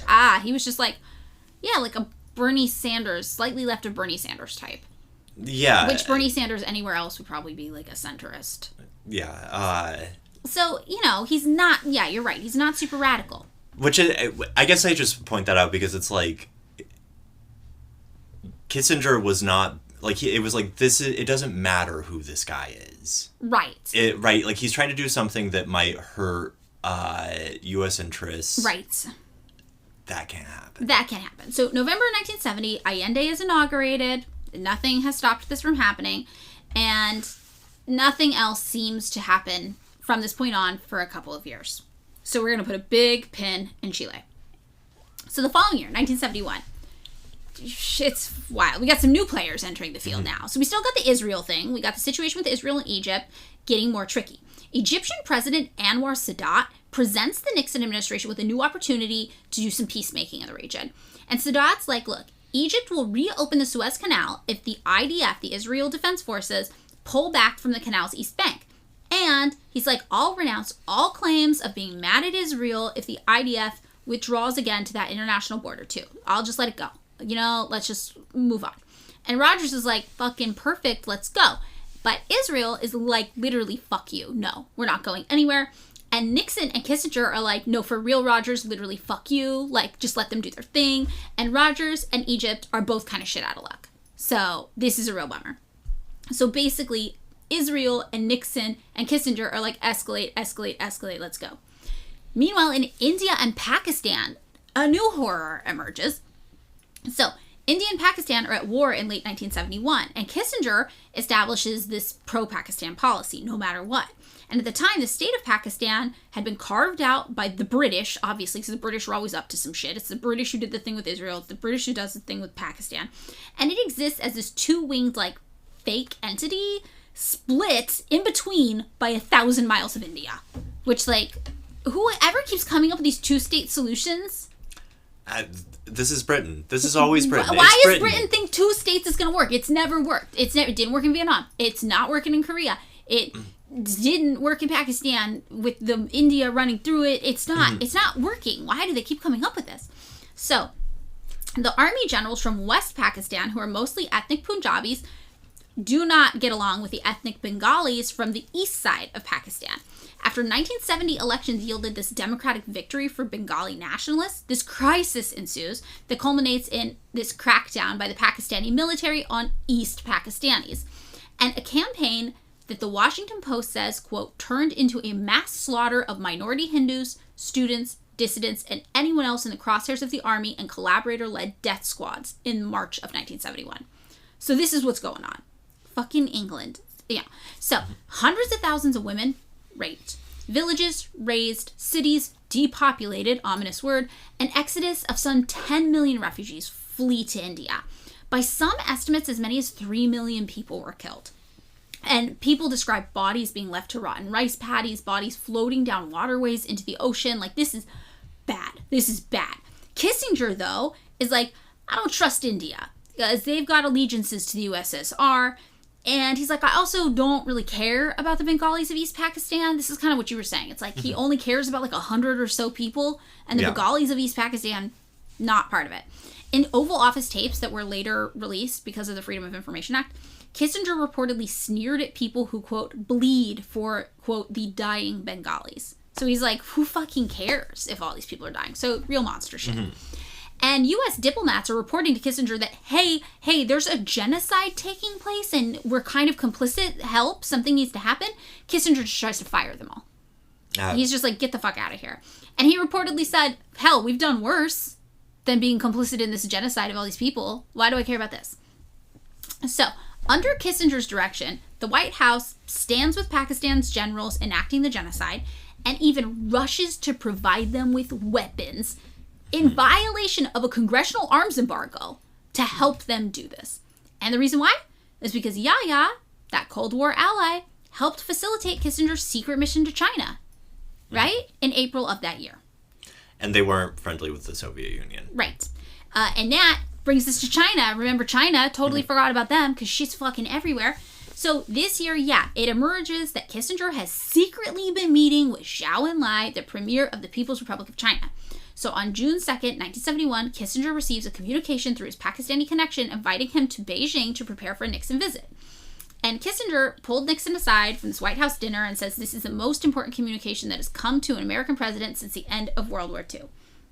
This is just so wild to me, this Pakistan thing. And again, one of the big reasons why Kissinger is okay with supplying the weapons that committed genocide in Pakistan and India is literally because he's like, well, that Yahya guy in Pakistan is helping me talk to the Chinese. And you're just like, what fucking level of hell are you in? What game are you playing?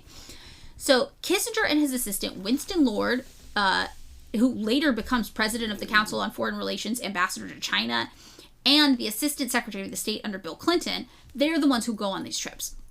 And this is perplexing to a lot of traditional conservatives because it's in the midst of Mao's communist cultural revolution.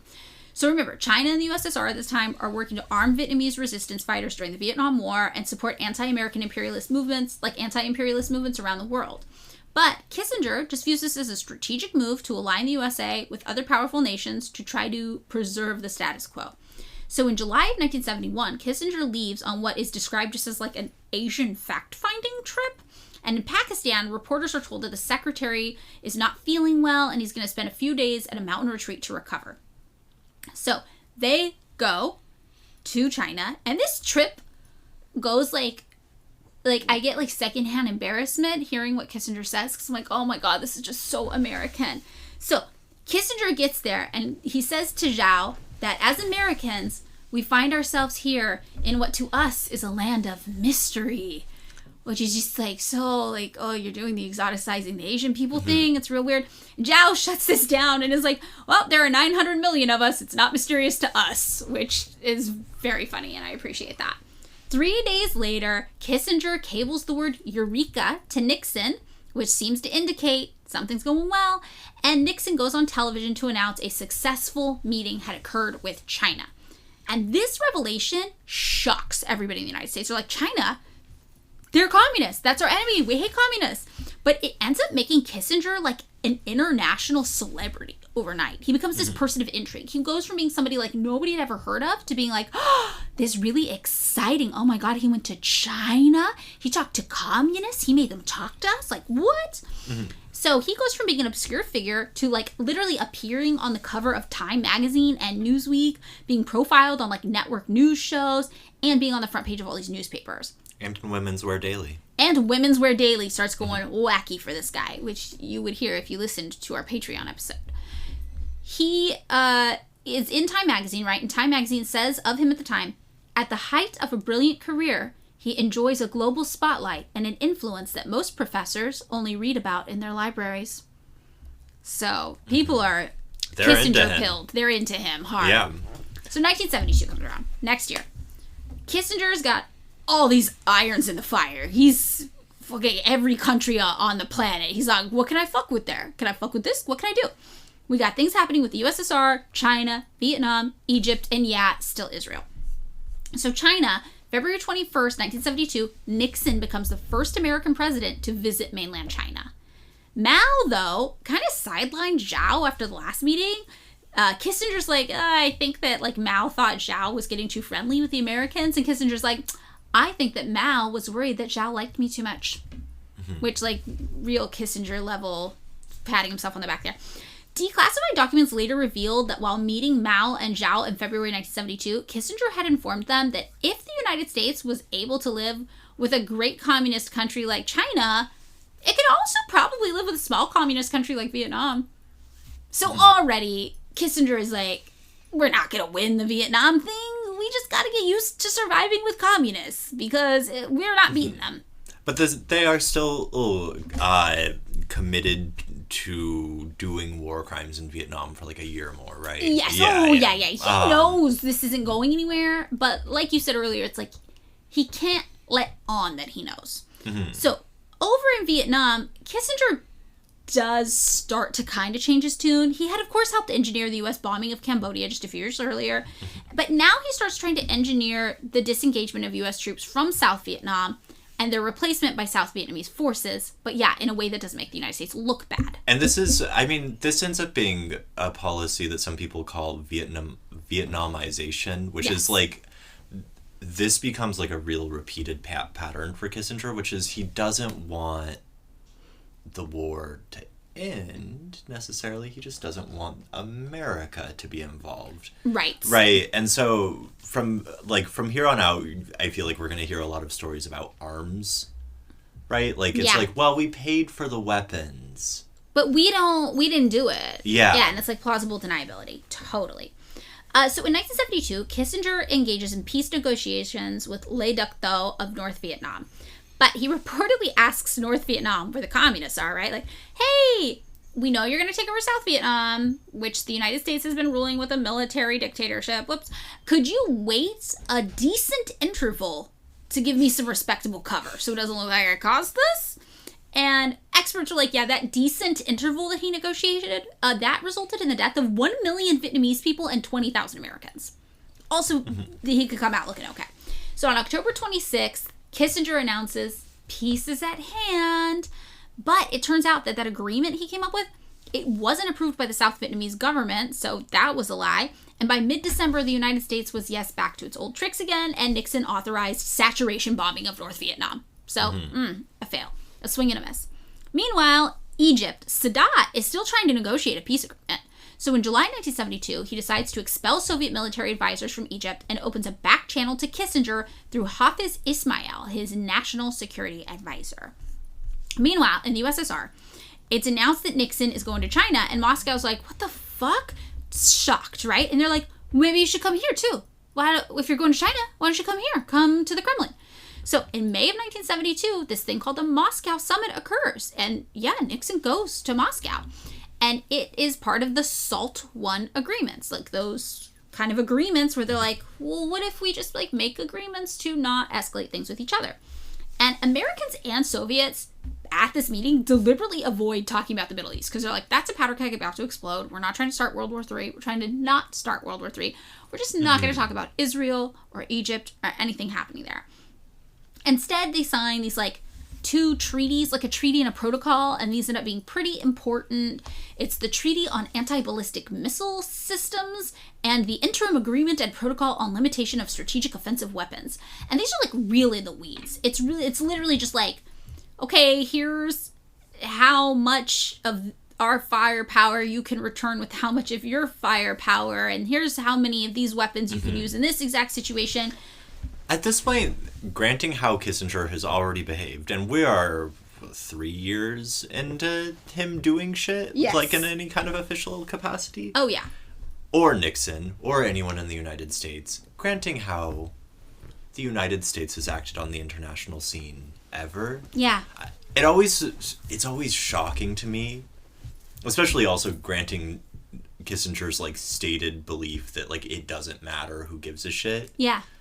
That anyone would agree to anything with us. Yeah, no, because nobody's holding to anything. Yeah. But they do come up with these agreements, and they're like, okay, these are going to be in place for 5 years, and we're immediately going to start negotiating what happens after that, and that's going to be the SALT II meetings. So the SALT II negotiations open up in late 1972, the same year, and those continue for 7 years.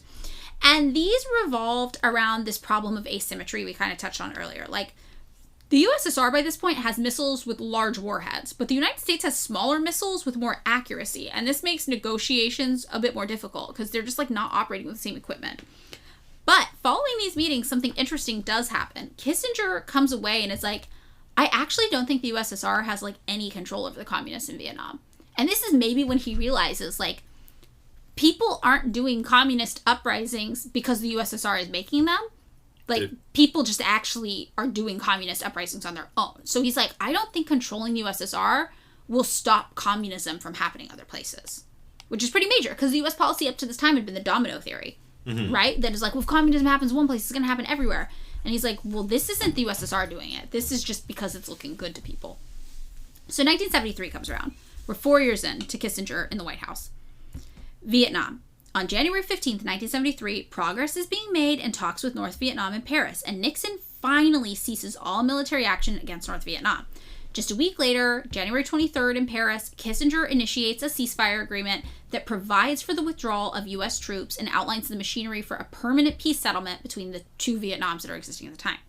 And in a news conference on January 24th, the main points of the agreement are clarified, and Kissinger says, the United States is seeking a peace that heals. And every time this guy uses the word peace, it's just wild to me, right? But he says, we have had many armistices in Indochina. We want a peace that will last, and therefore it is our firm intention in our relationship with the Democratic Republic of Vietnam to move from hostility to normalization. And normalization is a big word you hear a lot. Normalization is when you're like, okay, we're just accepting that it's normal that this country exists like this, and we're just moving on. Well, this goes back to the dissertation, right? It's about, like, legitimation. That's the thing that is going on. Right. So he's like, we're just going to decide we can live with the smaller communist country, Vietnam, like he mentioned in China, and it's just normal, and we're just going to proceed like that. And he says, and from normalization to conciliation and cooperation. And we believe that under conditions of peace, we can contribute throughout Indochina to a realization of the humane aspirations of all the people of Indochina. Humane aspirations, again, we know this guy doesn't actually believe in that. And we will, in that spirit, perform our traditional role of helping people realize these aspirations in peace. So it's just like, what? Okay. So keep in mind, these calls for peace come after the United States has just completely destabilized the country and murdered millions of people there in the pursuit of colonial interests. But they don't play that part on TV, obviously. So, meanwhile, the same year, Kissinger is awarded, and I shit you not, the Nobel Peace Prize for his involvement in Vietnam, which is just, like, so representative of how everything works. Like, I mean, the funny thing is, Le Duc Do, the guy that you were talking about, yeah, they tried to give it to them jointly. Yeah. Right? And Le Duc Do was like, no, assholes. Like, already we signed this agreement. Yeah. They're not doing the fucking right thing, man. They have already failed some of the agreements. Yes. We're gonna stick to it, but this has all been bullshit. And Kissinger's like, thank you. I am peaceful. I love it. Okay. So that's whatever. It's a mess, but something's happening. Something's getting kind of resolved. Egypt, all right, over in Egypt, as early as February 1973, Ismail, remember the Egyptian Sadat, was like, just, okay, you know what? Ismail is going to have direct communication with Kissinger to just get this wrapped up. Ismail meets with Kissinger on behalf of Egypt and informs him that Egypt would be willing to sign a separate peace agreement with Israel that could involve demilitarized zones on both sides of the international border and putting peacekeepers in sensitive locations. And Egyptian-Israeli normalization could happen, but it would have to wait until Israel withdrew from all the territories that it conquered in 1967. And Israel, of course, was like, we're not doing that, so no. And Nixon and Kissinger are like, that's fine, don't worry about it, Israel. Oh my God, we're so sorry we even asked you to do that. You're so right, fuck Egypt. And Sadat is like, are you guys fucking kidding? I am trying so hard here. But Kissinger and Nixon kind of call his bluff. They're like, doesn't matter, because Egypt and Syria are in no way going to attack Israel. It's a huge military imbalance. Israel would destroy Egypt and Syria. They're just not going to do it, so who fucking cares? And on September 21st, Kissinger gets appointed Secretary of State by Nixon, replacing Rogers, you know, who'd been on the outs. Rogers probably had a real rough time at work every day for the past 4 years, I'm guessing. Do you think they bullied him in the lunchroom? Oh, yeah, I think he was so bullied, yeah. And he becomes the first person ever to serve as both Secretary of State and National Security Advisor at the same time. So in Israel, 2 weeks after he's appointed in this new position, Egypt and Syria, turns out they are going to go to war. Remember how Nixon and Kissinger are like, we're calling your bluff. What are you going to do? Fight about it? Egypt and Syria are like, yes, we are in fact going to fight about it. They attack Israel, and this turns into the October War of 1973. Kissinger, obviously, like, go Israel, yay, and ensures that Israel receives an airlift of U.S. military supplies. And this actually turns the war in Israel's favor, according to a lot of people. Now, is this the military supplies that, like, literally every country, even, like, European countries, were like, we're not fucking touching that, and they ended up having to go through, like, the Azores Islands? Yeah, probably. That sounds like us, yeah. Yeah, and this led to members of the Organization of Petroleum Exporting Countries, OPEC, to initiate an oil embargo against the United States. Because they're like, what the fuck are you doing? And this is what resulted in oil shortages across the Western world, which we talked about in our special relationship U.S.-Israel episode. So the UN sponsors a ceasefire agreement on October 22nd, and then Kissinger starts to do this thing that, like, historians call shuttle diplomacy. Everyone's like, Kissinger's going on shuttle diplomacy missions. And at this point, I'm just like, calling anything this guy's doing diplomacy is such a fucking joke. These end up just being wild warmongering missions is what they really are. Like, Kissinger flies to Tel Aviv and tells Israel, like, hey, if the IDF wants to continue to advance while I fly back to Washington, the United States doesn't really care. You can just, like, do that. You just, like, do whatever you want, really. And Kissinger returns to the United States, but once he gets back, then he agrees to a Soviet request to seek another ceasefire resolution with Israel, which the Security Council adopts on October 23rd. But then Israel is like, no, we're not doing that. And also, you told us you didn't really care if we did this. So, like, what? Mixed signals.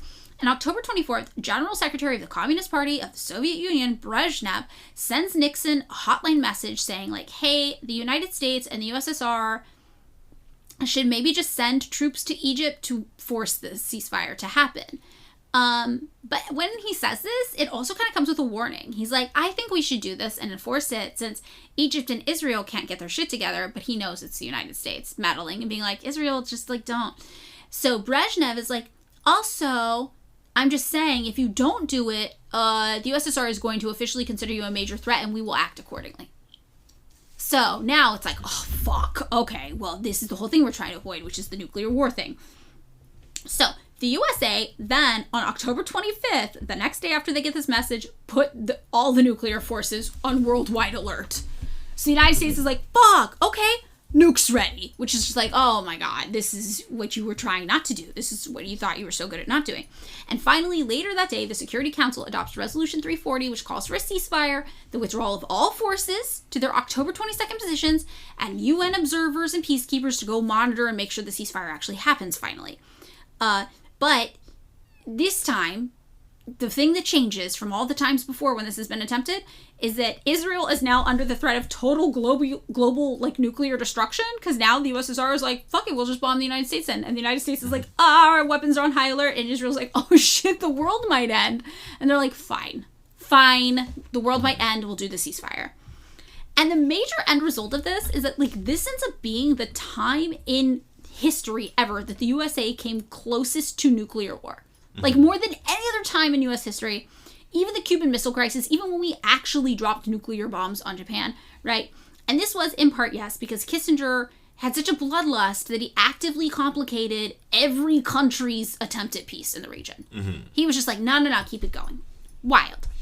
So then, back to Chile. I get the impression Kissinger, I feel like the picture you have is one of those circus performers with the plates. Oh, yeah. Spinning plate. Like, that's the vibe where he's like, how many can I do? How many things can I juggle? And these are just like, surely he was up to other shit at this time in other countries too. These are just the big boys, you know?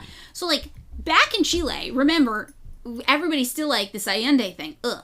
So, finally, 1973, the United States gets the coup they've been waiting for. September 11th, Salvador Allende is overthrown, and the right-wing military dictator Pinochet is installed with U.S. support and backing. 3 days later, on September 14th, Kissinger reports to Nixon that the U.S. created the conditions as great as possible to contribute to this coup, and Kissinger had previously designed U.S. policy to keep Allende from consolidating his elected government, but once Pinochet's violently taken power, Kissinger reconfigures all of U.S. policy to help the consolidation of power within this brutal military dictatorship. It's like, Pinochet, you pulled off the coup, you're our guy. Whatever you need, we're going to make your life as easy as possible. And in the weeks following the coup, Kissinger told his deputies, I think we should understand our policy, that however unpleasant they act, this government is better for us than Allende was. So again, Allende, not a crazy revolutionary. Just guy doing, like, the most modest forms of, like, post-colonial land reform. Yes. And, like... And Kissinger's like, abso-fucking-lutely not. No. And, spoiler alert, the Pinochet government did act unpleasant. Yeah. Based on the words of Kissinger. From 1973 to 1990, over 40,000 people were killed, tortured, or imprisoned for political reasons under the USA-backed Pinochet regime that Kissinger helped install. So, this one is real direct. This is the 40,000 people. I mean, the authorizing dropping the bombs is real direct too. All this shit's real direct. He's just got his little bloody hands spinning all the plates. Yeah. So this gets us to 1974. This is 5 years impact. This guy's done so much destruction in 4 years. Like, his death toll in 4 years, it's already in the millions. Yeah. So 1974, January, finally the agreement is signed between Egypt and Israel. May 1974, an additional agreement is signed between Syria and Israel. OPEC lifts the embargo on gas. Americans get access to all that sweet, sweet oil again. Phew, things are calming down. Except for in Cyprus, they're not. So, July 15th, 1974, Cyprus, which is home to Greek and Turkish populations. So Cyprus is, by the way, an island in the Mediterranean, correct? Yes. For those... Okay. Yes, so a coup happens in Cyprus. Greece comes in, they've got a military government, and they're like, we're doing a coup. And then Turkish troops come in and are like, you can't coup, there's Turkish people here, please don't. And the U.S. had always kind of secretly hoped that Cyprus would just become two countries.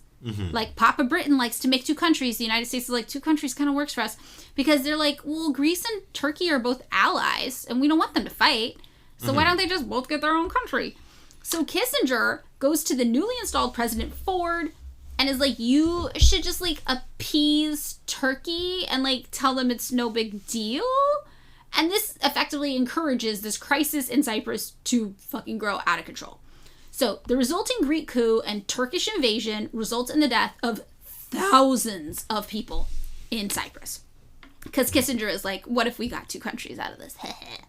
Wow. Which also, I feel like Kissinger is the guy of unnecessary complications, where he's just like, let's divide it into 5 countries. Like, I feel like if he'd gotten his 2 countries, he would have been like, let's try for 6. Yeah, and this is the thing. He's all captain, status quo, keep it chill. But it's like, you are creating so much fucking conflict everywhere you go.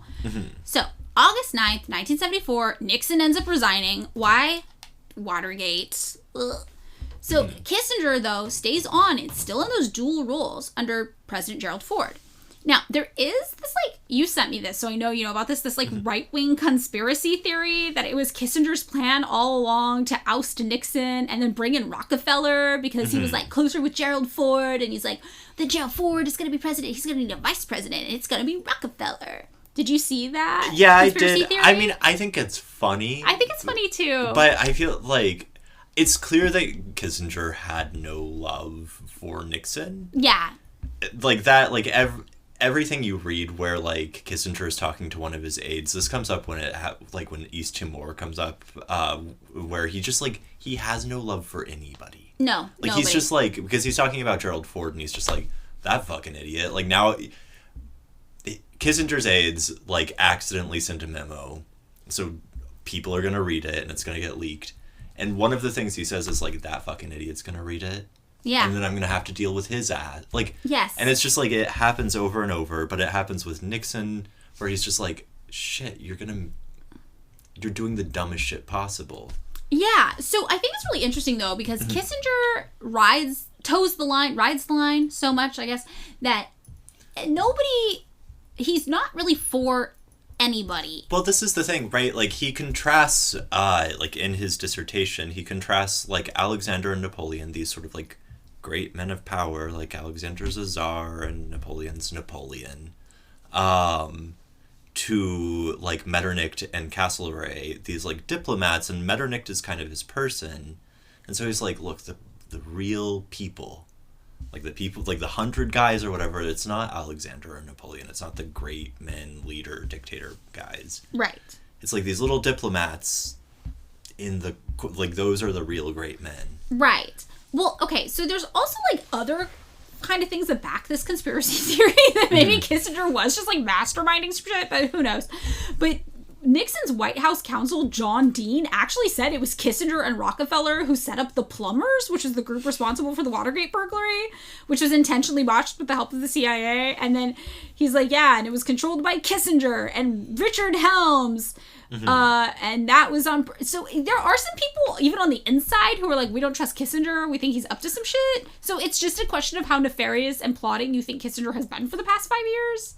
I mean, yes, but also, like, I don't think he really cares who's in charge, because I think he's like, I can make it work with anybody. No, I think, like, right, that's the thing where I'm just like, I think he thinks that Nixon, famously a very drunk man. Yes. Yes. Like, he's like, this guy's kind of an idiot. It doesn't really matter. Like, Yeah. Kissinger definitely thinks he's smarter than anybody who's going to be president, so it doesn't matter who. So regardless of whatever actually happens, both Kissinger and Gerald Ford do continue to work together, and they continue the policies implemented by Nixon and Kissinger previously. So they've still got the détente going with Soviet Union, but this is getting kind of unpopular. Like, conservatives are like, why are you letting the USSR build up its military arsenal, like, in front of us? And liberals are like, there are human rights violations going on in the communist bloc. How can you be cool with them?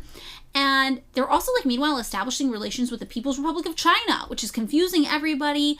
They're, you know, doing the negotiations in the Middle East.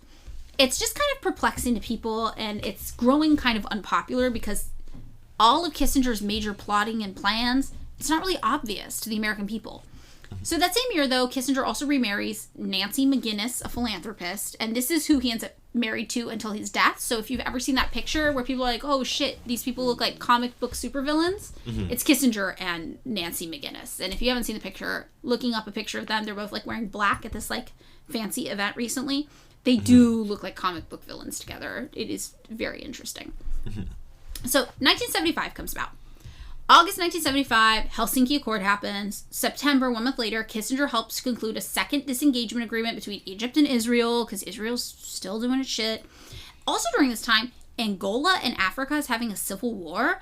So Kissinger ends up, like, teaming up with the apartheid government of South Africa and, like, one of Africa's biggest dictators, Mobutu Sese Seko of Zaire, to defeat Angola's left-leaning rebels. But the rebels were really popular, and the Cubans even came to help them. Oh, that's right. This triggers, like, a tiny Cuba crisis, right? Yes, and though it also triggers an Angolan war that rages on for years, and it kills at least 500,000 people. And this is in part due to Kissinger's meddling. And the same leftist rebels that Kissinger was trying so hard to defeat, they just ended up winning. So he, like, didn't even really pull it off. So he's not really winning any of these wars. Like, he didn't win in Vietnam. He didn't win in Angola. It's like, winning isn't the point.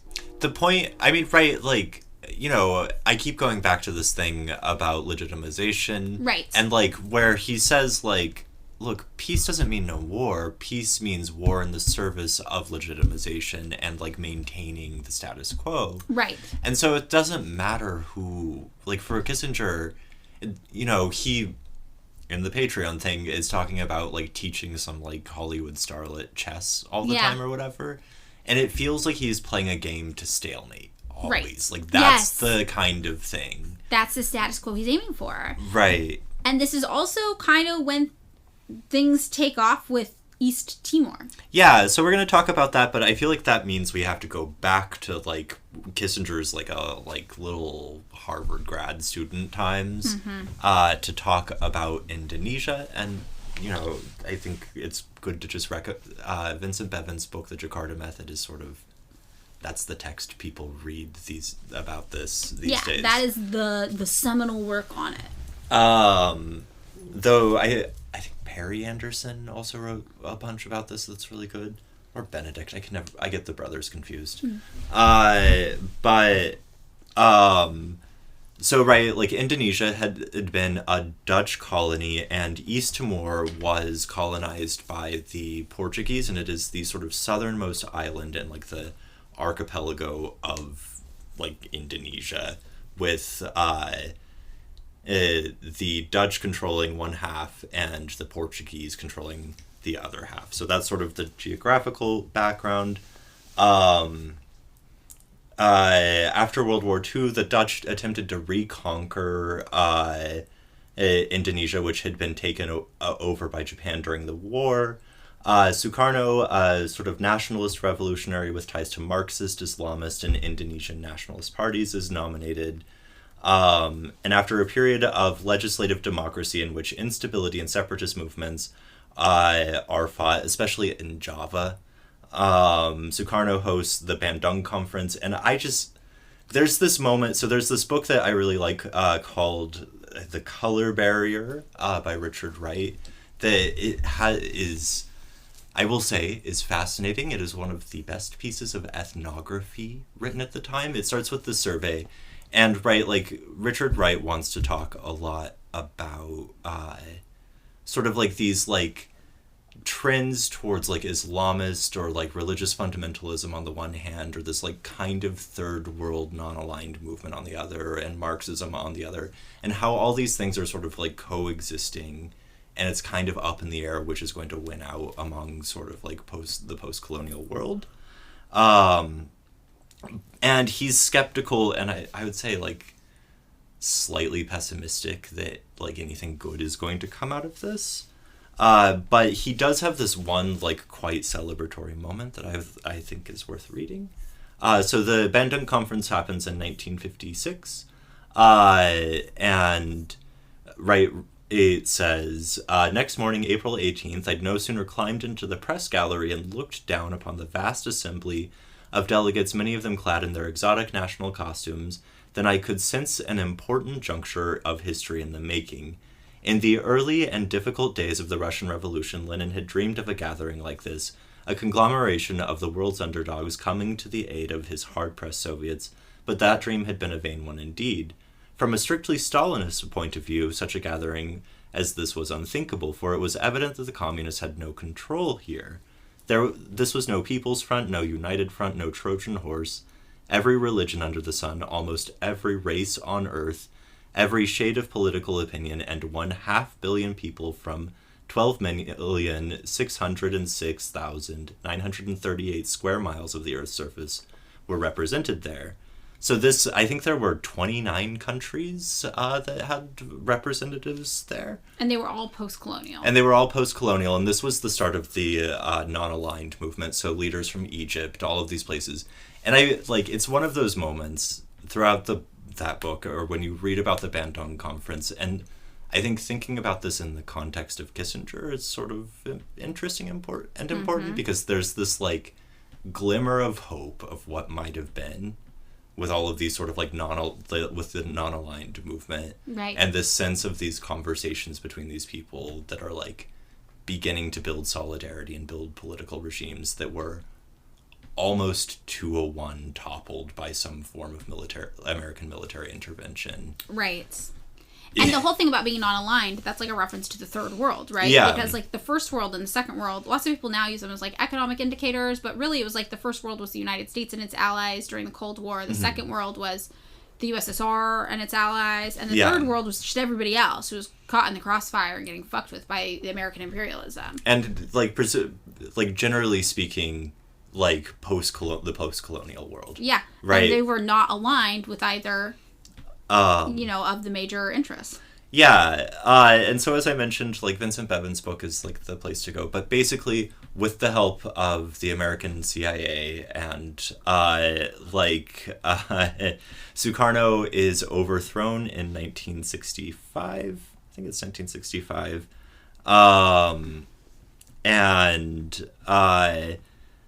between 1965 and 1966, a military coup oust Sukarno, and with U.S. support, including supplying money and weapons, the mass killing of as many as 1 million communists and trade unionists and leftists takes place. So at this point, Suharto becomes dictator, and American trade is opened up. And now we're going to get to East Timor. So that's sort of the background. So this East Timor is a colony comprising half of Timor. Portugal had Portugal was a fascist state that had like a revolution in 1974, and they kind of just like lost a grip on East Timor. And Fretilin, the Revolutionary Front of Independent East Timor, it gains power in East Timor, and they had broad support from Catholic to Leninist student base. 10 days later, Indochina under Suharto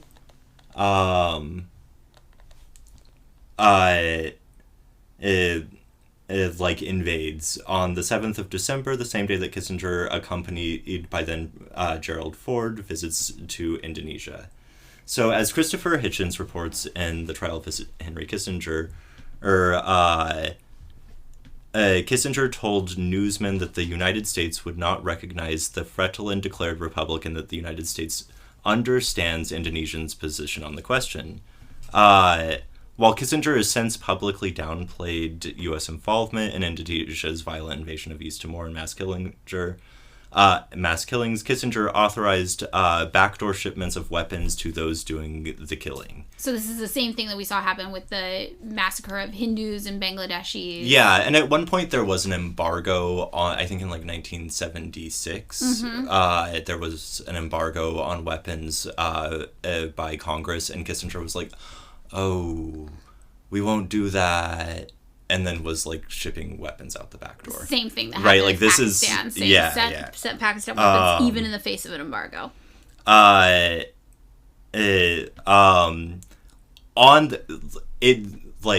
weapons then eventually just like start up under normal channels. Like it's like a short embargo, and then they're like, actually, this is fine. The Indonesian occupation of East Timor lasts until 1999. Wild. And on like, right, Kissinger consistently defends like U.S. involvement in East Timor or in Indonesia's invasion of East Timor, or in memos, basically that he doesn't like leaked.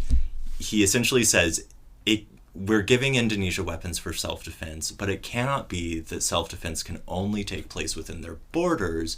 And he sort of does this weird thing where he justifies Indonesia's invasion of East Timor as being about decolonization in this way where he's like, look, they're going to be taken over by communists, and it's just going to be colonization by another name. So Wow. So Indonesia has to take them over, and this is decolonization. We have nothing to do with it. In a 1995 interview with Amy Goodman, Goodman asked Kissinger if East Timor was a success for U.S. Cold War policy. At first, Kissinger demurs, saying it's not America's responsibility. Goodman's retort, except that 90% of the weapons used during the invasion were from the U.S., and it continues until this day. So in that way, we are intimately connected in Indonesia, unfortunately. Given that, I was wondering if you think it's a success, and this Amy Goodman's every now and again has a...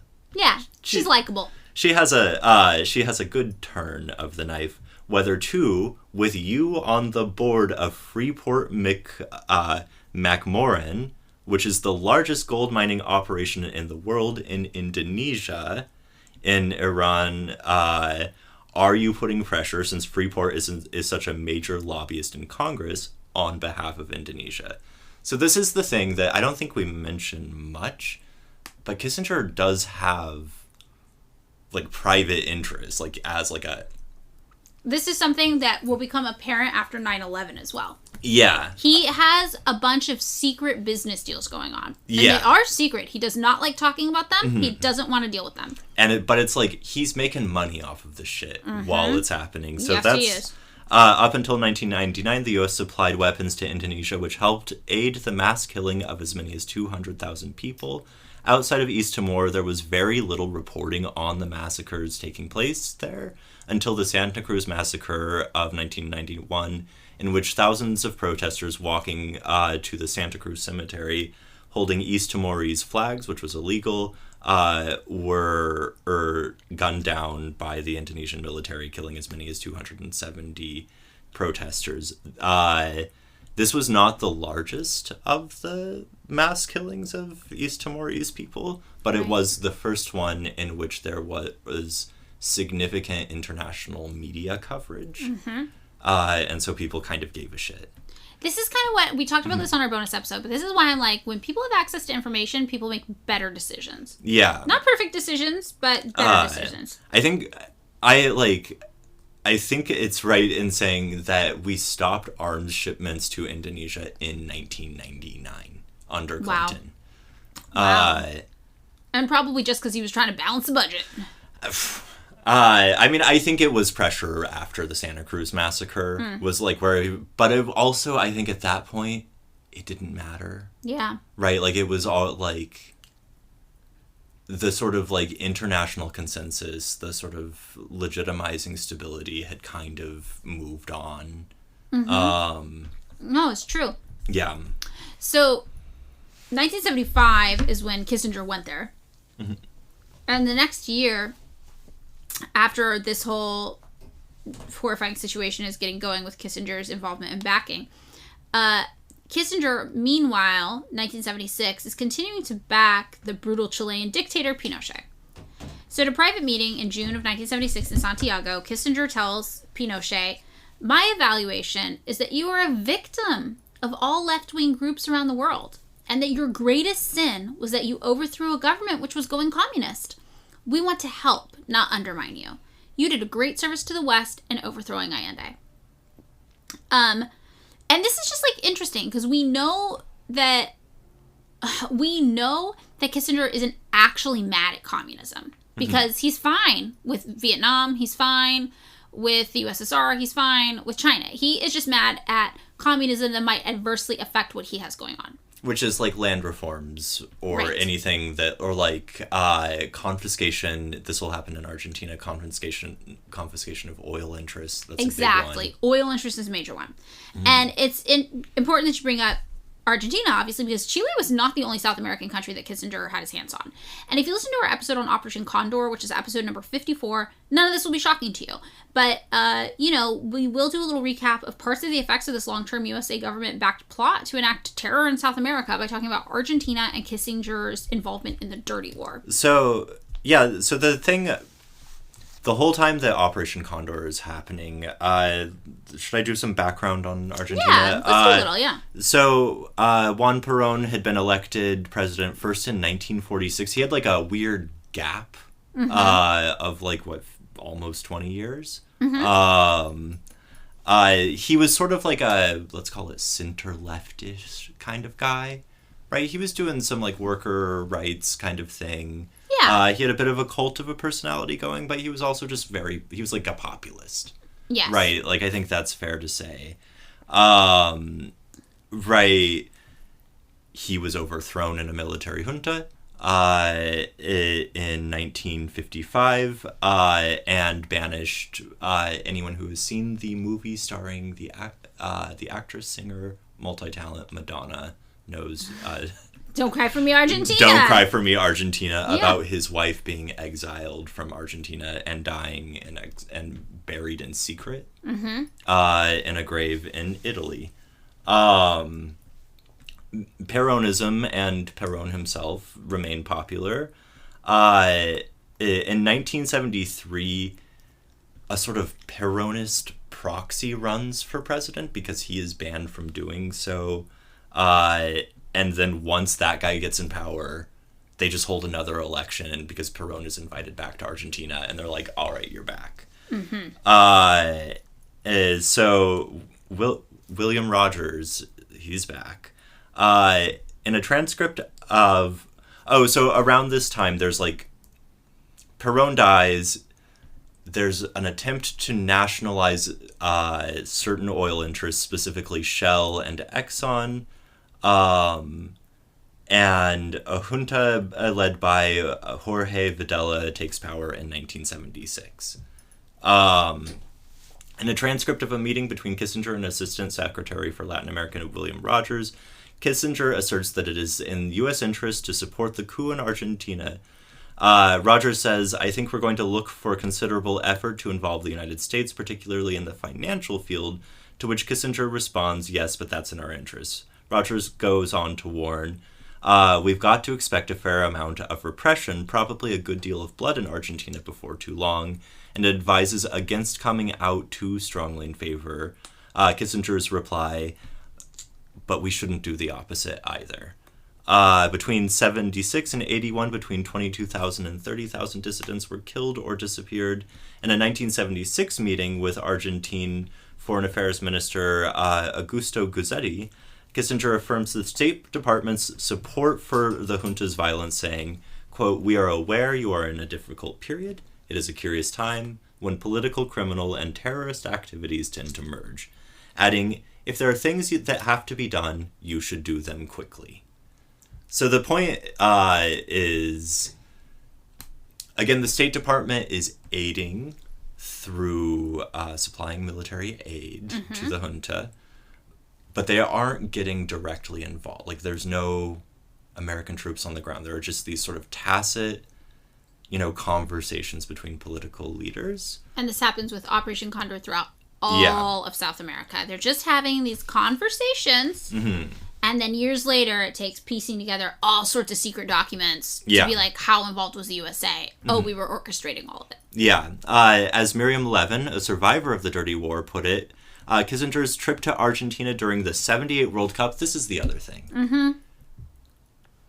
They're murdering people. They're disappearing people. They're having a soccer game. And we know Kissinger loves soccer. Yes, we do, even though he's bad at it. He's bad at it. Terrible at soccer. He's probably good at watching it. Yeah. But, right, like, this is just also the, like, continued bizarro world of Kissinger in which all this evil shit is happening. And he's just, like... having a good time. Mr. International Man of Leisure. He really is, yeah. But Miriam Lewin says, and this is in a Guardian article, Kissinger's trip to Argentina during the 1978 World Cup leaves no doubt regarding his support for these dictatorships. I could hear the cheering when goals were scored from inside the concentration camp. Wild. During his trip to the World Cup, Kissinger met with Videla and said, quote, in his opinion, the government of Argentina had done an outstanding job in wiping out terrorist forces. And terrorist forces means dissidents. Yeah. Yeah. Really wild. Really, really wild. Also, that same year, while all that was happening, 1976, Kissinger was also backing white colonizers in Rhodesia, which is a southern African country where locals were fighting for black liberation. And this is something I've had on my list to do a full episode on for a while, Rhodesia in particular. Because a lot of the marketing around Rhodesia was very, like, look at how hot white women are. Yeah, there was also, I get the impression that there was a lot of, like if you were, like, a subscriber to, like, a gun magazine in the 70s, you probably saw advertisements for, like, Rhodesia as, like, white nationalist colony. Yeah, probably, yeah. The pictures I'm thinking of are all, like, white women with feathered hair and bell-bottoms shooting guns. Yeah, and there's just a lot of, like, pro-Rhodesia stuff. So, South Africa was mired in colonial apartheid. Uprisings happened in Rhodesia, resulting in black schoolchildren and other black civilians being just mercilessly gunned down by the police. The government of Rhodesia was considered illegitimate by Africans. It wasn't even considered a real country. Kissinger, though, visited and gave legitimacy to this colonial white controlling government body. It was like, yep, you are the government to me. And then he, along with South Africa's apartheid government, supported rebels fighting the Marxist-Leninist People's Movement for the liberation of Angola around the same time in Africa. And this war ended up lasting 27 years and resulted in thousands of casualties. Again, more blood on Kissinger's hands, and it's one of the most brutal wars of the past 100 years. So in 1977, Kissinger officially leaves office, okay? And this is when he illegally takes with him mountains of classified documents. 30,000 pages of telcons, which are transcripts of Kissinger's top secret self-recorded telephone conversations with the two presidents he served under, as well as foreign leaders and top White House aides on literally all of the most sensitive political issues of the day. He also takes 90,000 or so pages of top secret transcripts from meetings with other White House officials and foreign leaders. And during his final years in government, it's worth noting he had become kind of unpopular. Congress, the media, the Republican Party, a lot of them were like, we don't understand what your goals are, what you're doing here. He wasn't ideologically consistent enough for any of either like the people or the media or other politicians to understand. You know, you hate communism, but you're buddying up with the communists. I think that's also... Go ahead. Oh, no, just like you say you're fighting for peace, but you're bombing all these people. Like, nobody could position him anywhere. I think that's also why randomly he's had such staying power, is that, like, because he couldn't get pinned down ideologically, or at least, like, ideologically within, like, the American political divide, no one can really be mad at him, like... in the way that you can be mad at, like, you know, fucking Mitch McConnell or some asshole. No, right? That's kind of a good point. Yeah. Like, he's like a liberal internationalist. In, like, a very true sense, he's an evil, bloody liberal internationalist, as kind of all liberal internationalists are. But that is actually one of, like, the unifying ideological positions of the entire, American political ruling class. Exactly. So even if he's unpopular at the moment, trends change, fashions come and go, he'll come back. He's upholding the core tenets of, like, what the American political machine fights for regardless of your political affiliation. So that's kind of why he, is able to, like, skate on. But some of his greatest initiatives did start to get reversed after he left. Despite him being unpopular and people being confused, though, he did win the nation's highest civilian honor, which is the Presidential Medal of Freedom, that same year. And also that same year, remember, he's controversial at this time. He gets appointed to the post of University Professor of Diplomacy at Georgetown University. And he earned $20,000 per year doing this, which would be the equivalent of $101,000 today. But rather than teaching ordinary classes, he was just giving lectures on current issues in international affairs. And all of his lectures were open to graduate students in the Master of Science in Foreign Service program, but closed to the media, including campus newspapers. And lots of students and even a faculty member were trying to overturn his appointment. They were like, this guy should not be here. There was a group called SOAK, or Students Opposed to the Appointment of Kissinger, who claimed he was not fit to be a professor. Also during this time, he was working as a paid consultant to NBC and Chase Manhattan Bank. So they're like, he's got all these financial interests. And he had a consulting group called Kissinger Associates, which focused on representing companies that dealt with China. So everybody at Georgetown was like, get this guy fucking out of here. He's weird as shit. He's not qualified to be a professor. He doesn't know what he's talking about. And he just is like money. He's just private capitalist money guy. Like, the students are mad. 1978 is the year that Deng Xiaoping takes over after Mao in China. And Kissinger tells the world, like, Deng is going to reform China. Kissinger's a Dengist all of a sudden. Which is not wrong. I mean, yeah. And this does begin a massive transfer of manufacturing from America to China. So Kissinger sees this as a business interest. And Kissinger, I don't know if you mentioned this later, but as late as 1999, Kissinger's defending Deng. He will, when the Tiananmen Square massacres happen, Kissinger's defending him. Then, right? Like, he's all in for Deng. He loves Deng, yeah.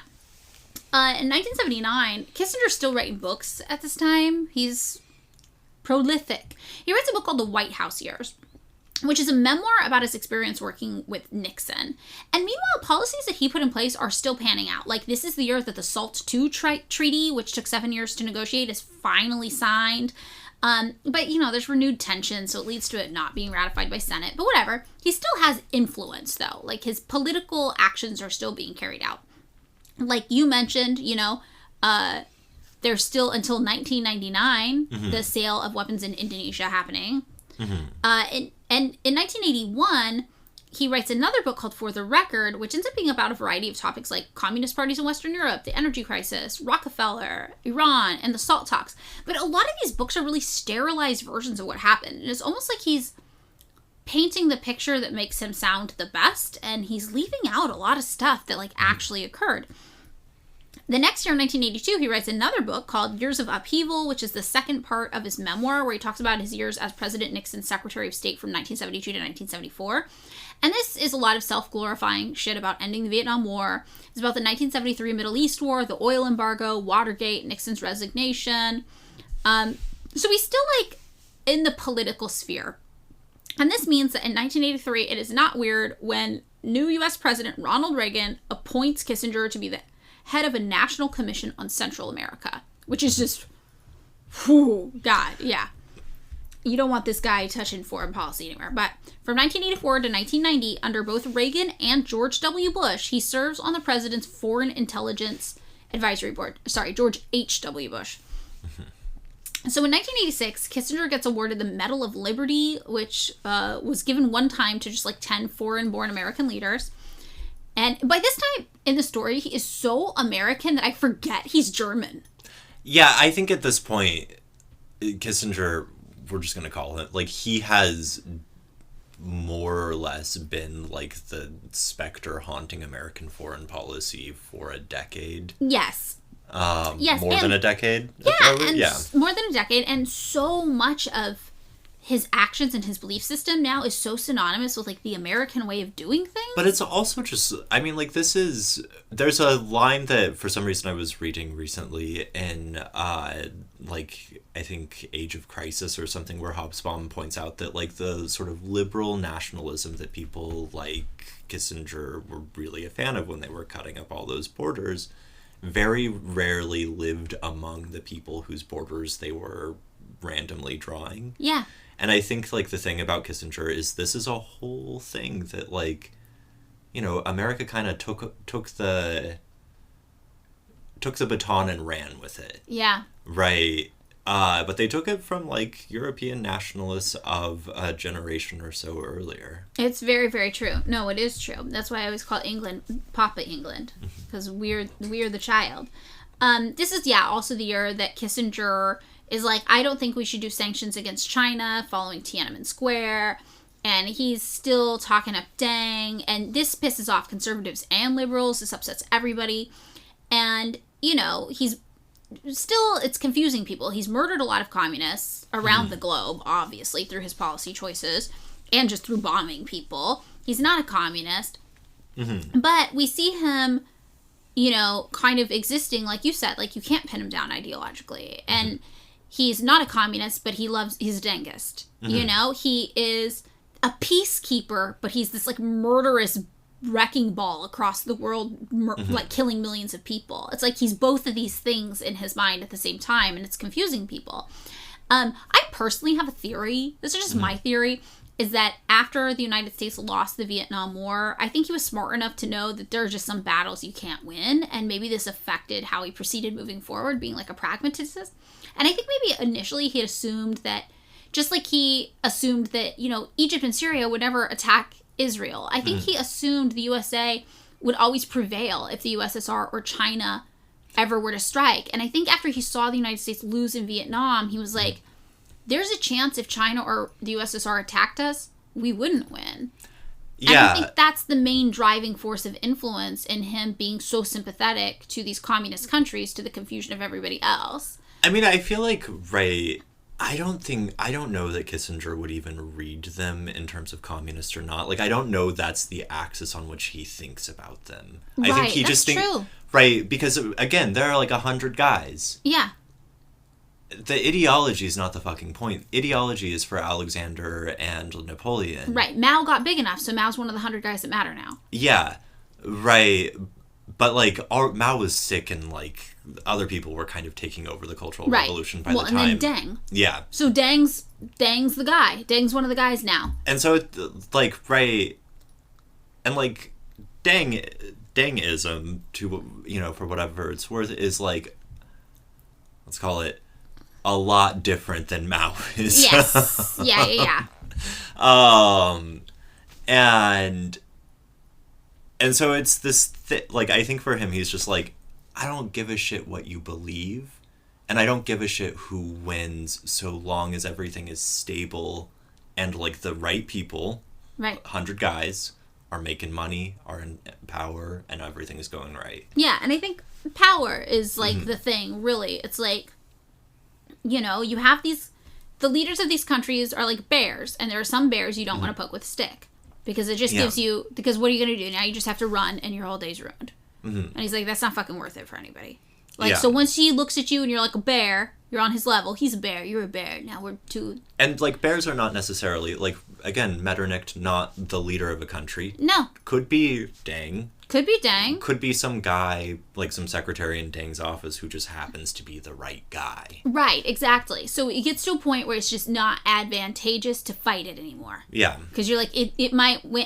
It might win, and if it doesn't win, it's going to be really inconvenient, and it's going to be really annoying to deal with for a while. Yeah. And it's going to take my attention from all the other shit I want to be doing. There's also just the theory that he was so into Deng because he just realized there was a lot of money to be made in China. Like, on September 15th, 1989, a Wall Street Journal article pointed out a clear conflict, right, in Kissinger and Deng, and said, Kissinger has unique business ties to the Deng regime, connections that had him on the verge of earning hundreds of thousands of dollars from a limited partnership set up to engage in joint business dealings with the Ministry of the Chinese government. And Kissinger, has made millions of dollars since that time dealing with Deng. In 1994, he wrote another book, right, Diplomacy, and this is where he talked about the art of diplomacy, which is strange to me because if anything we've seen, he is not diplomatic at all. His goal is not diplomacy. He's not trying to smooth things over. Well, again, I feel like he is. Do you think so? Because I don't think he's trying to ease tensions. I think he's, like you said, the wars can go on as long as they're the kind of wars to which the people are accustomed. But that's like, for him, that's peace. That is his version of diplomacy. Right, like he is thinking like, look, so long as no one gets all revolutionary about it and tries to do anything that fucks up. Right. I just keep thinking about Israel and how in Egypt, they were just like, please, we are trying to make peace deals with you. And he's just like, hey, Israel, I don't think you should do it. I don't think you should do it. I don't think you should do it. Until, like, nuclear war almost breaks out. Yeah, that's the one that, like, I don't get. Where I'm just it's like, I don't think he's actually good at diplomacy, is my point. No, I mean, I think, right, the other thing is, like, Kissinger is his own best propagandist. Yes. I mean, besides the folks at Women's Wear Daily. Yeah, they loved him. They love so much. But, right, and so it is easy. I think that, like, the best, like, the thing you can say for Kissinger is, what does he think he's doing? Right. Yeah, you know what he thinks he's doing. Yeah, and, like, you see it and you're like, oh, okay, but you're really bad at it. Yeah. Or you're just kind of making it up as you go along and providing these, like, ex post facto justifications. Yeah. Well, I think it's the first one. Is what I think. So, yeah, in 1999, he writes the third installment of his memoir, Years of Renewal, which discusses all of his U.S. foreign policy initiatives while under Gerald Ford. And in 2001, he writes a book called Does America Need Foreign Policy? Towards a Diplomacy for the 21st Century, where he argues that the USA needs to be actually more involved in every other country's business, not less. Which is really interesting given the timing, because like 9/11 happened that same year as the result of the USA meddling in Afghanistan. So, or like places like Afghanistan. And weirdly, though, also that same year is when President George W. Bush appoints him to lead a commission to investigate the government's failures to detect and prevent 9/11, which for one is interesting because we know the FBI documented that they did detect 9/11 and try to prevent it, and other government agencies like didn't take it seriously. Kissinger, though, was like, yeah, sure, I'll take that job, until he learned he would have to disclose his client list from his consulting work. And then he was like, never mind, I don't need the job. Thanks so much. Have a good day. Bye.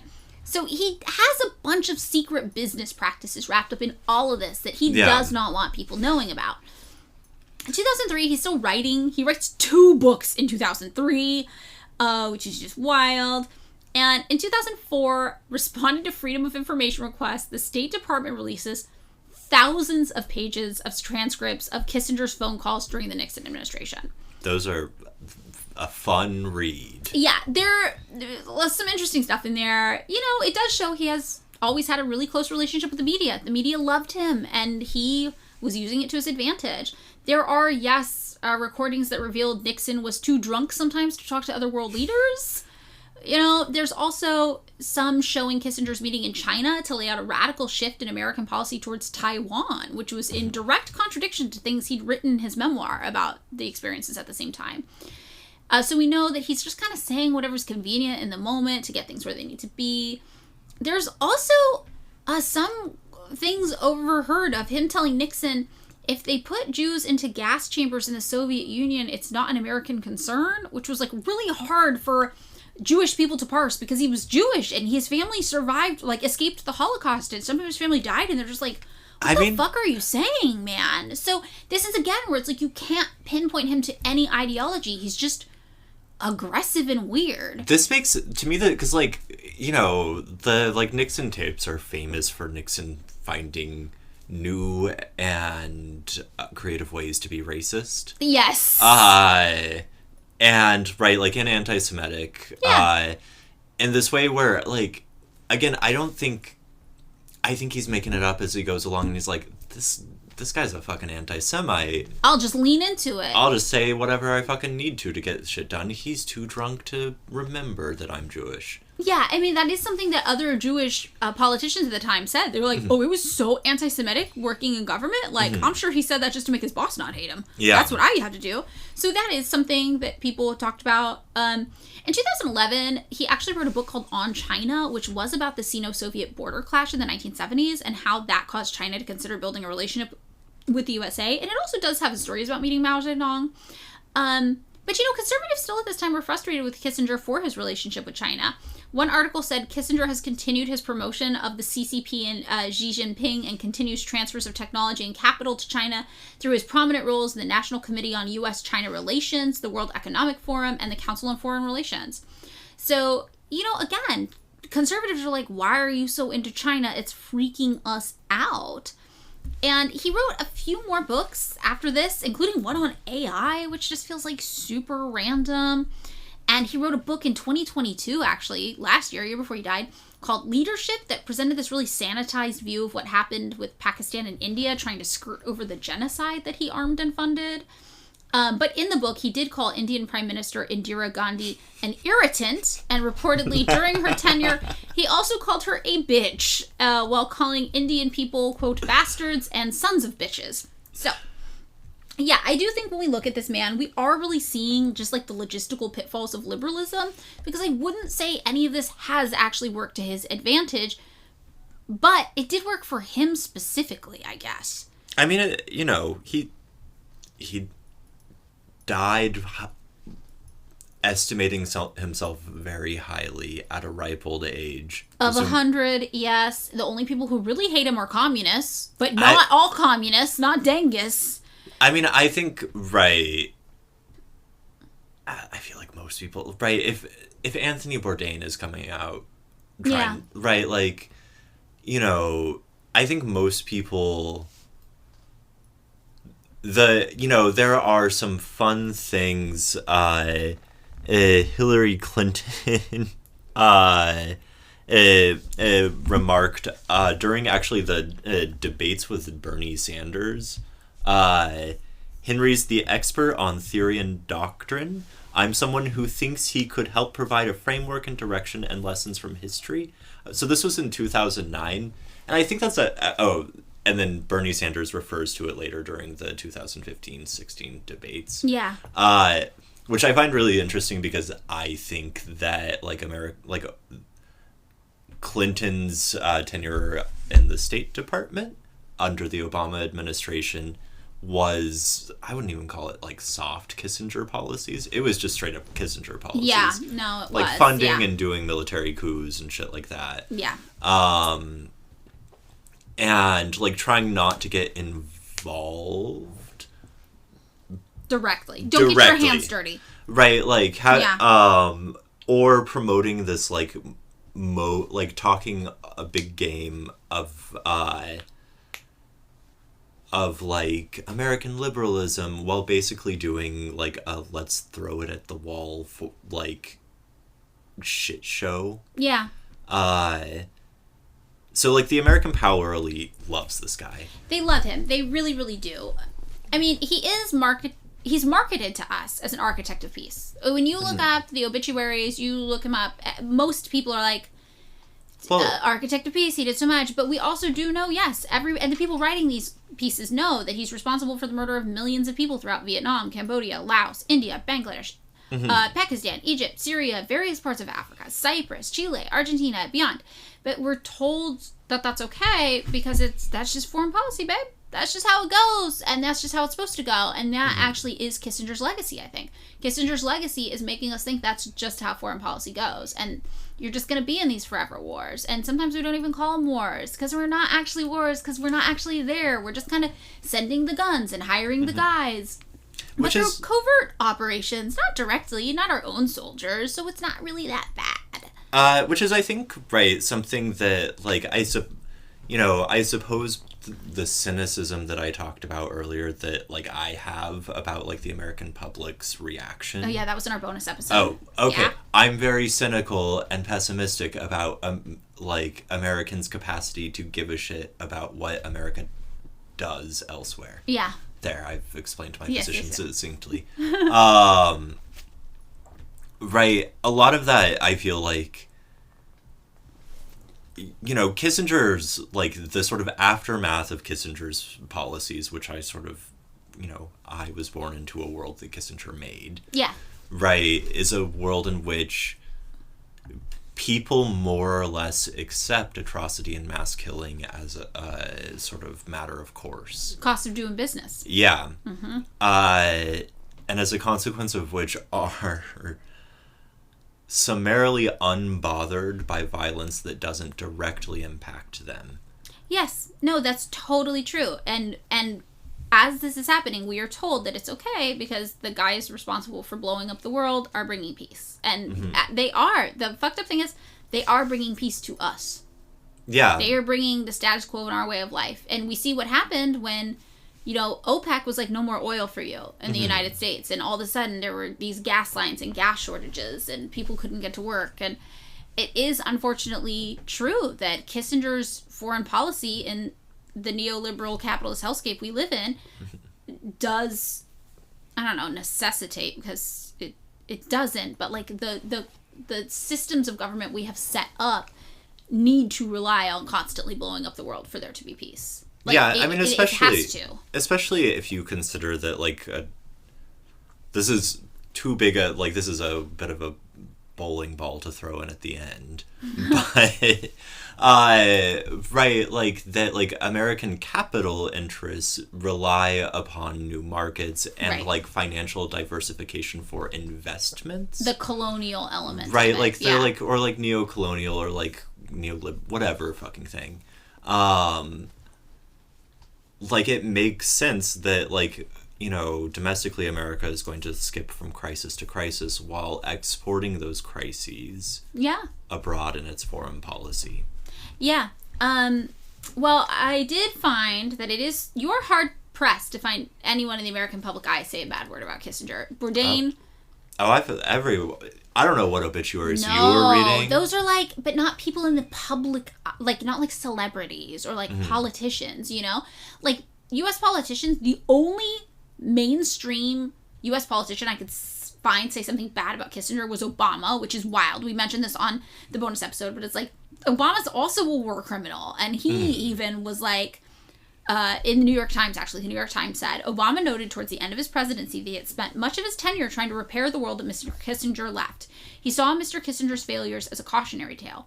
We dropped more ordnance on Cambodia and Laos than on Europe in World War II, Obama said in an interview in The Atlantic in 2016.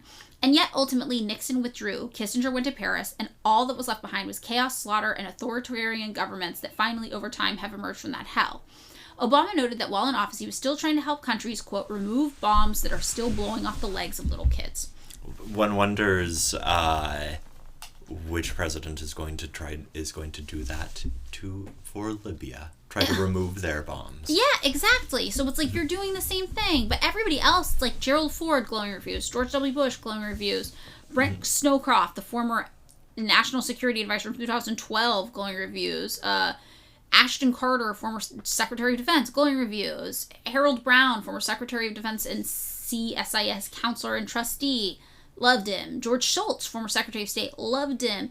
And current Secretary of State Anthony Blinken, just this week, the week of his passing, said Secretary Kissinger really set the standard for everyone who followed in this job. I was very privileged to get his counsel many times, including as recently as about a month ago. So he is, yes, setting up what it means to be Secretary of State in the United States, Secretary of Defense in the United States, and that's his legacy. So we still are living in the Kissinger world. Chinese politicians also love him. On August 8, 2004, CCP's Xinhua news agency ran a tribute to Deng titled Deng Xiaoping, one of the greatest men of the 20th century, Kissinger, brimming with quotes from Kissinger praising Deng. President Xi Jinping in 2015 said good things about Kissinger. Academics at Harvard have said good things about him. Norman Ornstein, who's a political scholar, is like, he's the public policy's equivalent of a rock star. And high society loved him. The New York Times said at the height of his power, Kissinger cut a figure that no Washington diplomat has matched since. The pudgy, short Harvard professor with nerdy block glasses was seen in the Washington neighborhood of Georgetown and Paris with starlets on his arm, joking that the power is the greatest aphrodisiac. And you know, there's all this stuff about, we touched on in a bonus episode about the gossip columnist and him being seen out in public with all these celebrities and flirting with everybody you can even think of. And this joke in Washington was that Kissinger flaunted his private life to hide what he was doing at the office. And that's like so ominous but true, and he probably loved that. Like, yeah, that's the sort of, it almost feels like the kind of witticism he would have made up about himself and then just like spread circulated and yes. been like, yeah, you know, I heard somebody say about this Henry guy that he's like, you know, it's true, he probably created his own misinformation. He was famously nicknamed, the Playboy of the Western Wing, and we know things about him. We know he liked attention. We know he loved to have his picture taken. We know he liked to be in the gossip pages. We also know that he viewed almost everybody who came into his life as a possession or a tool to advance his own development. Like, he viewed women as possessions. He's quoted as saying, "To me, women are no more than a pastime, a hobby. Nobody devotes too much time to a hobby." And yeah, he just like had this way of moving through the world that was all about the advancement of himself and his own interests at the expense of literally anybody else. So I don't know, it's interesting. He's a war criminal. He's a bad man who did bad things, and he destroyed countries and killed so many people's family members. And yeah, the real question to ask in the wake of his death, I think, is like, was he unique? Or is there another Henry Kissinger operating right now who's just less into the limelight and the public spotlight, so we don't hear about him as much? I mean, I feel like there, you know, the funny thing is that Kissinger believed that there were just like the few Metternichs in the world. Right. Right, but the thing is that in opposition to that, I might say that there are legions of Metternichs. Like, there are legions of these sort of, like, pragmatist realpolitik assholes walking around the State Department or whatever. They might not have his panache or his, like, flair for the dramatic when it comes to mass murder. Yeah. But they're, you know... I think that's what it is. I think that Kissinger, at the end of the day, is not special. He's every American politician, every Western imperial politician. He just was really good at marketing himself. Yeah. He's a branding guy. He would be a TikTok influencer. He would be a TikTok influencer today. Mm-hmm. All right, well, I think that's it. That's our episode on Kissinger. Thanks so much for listening to another episode of Pick Me Up, I'm Scared. If you would like to join us on Patreon, you can find us there at patreon.com/pickmeupimscared. For $3 a month, you can access bonus content there. But if $3 a month is too much for you to spend right now, we totally get it, and we're just happy you're here. As always, you can find the sources for this week's episode just by scrolling down a bit in the description.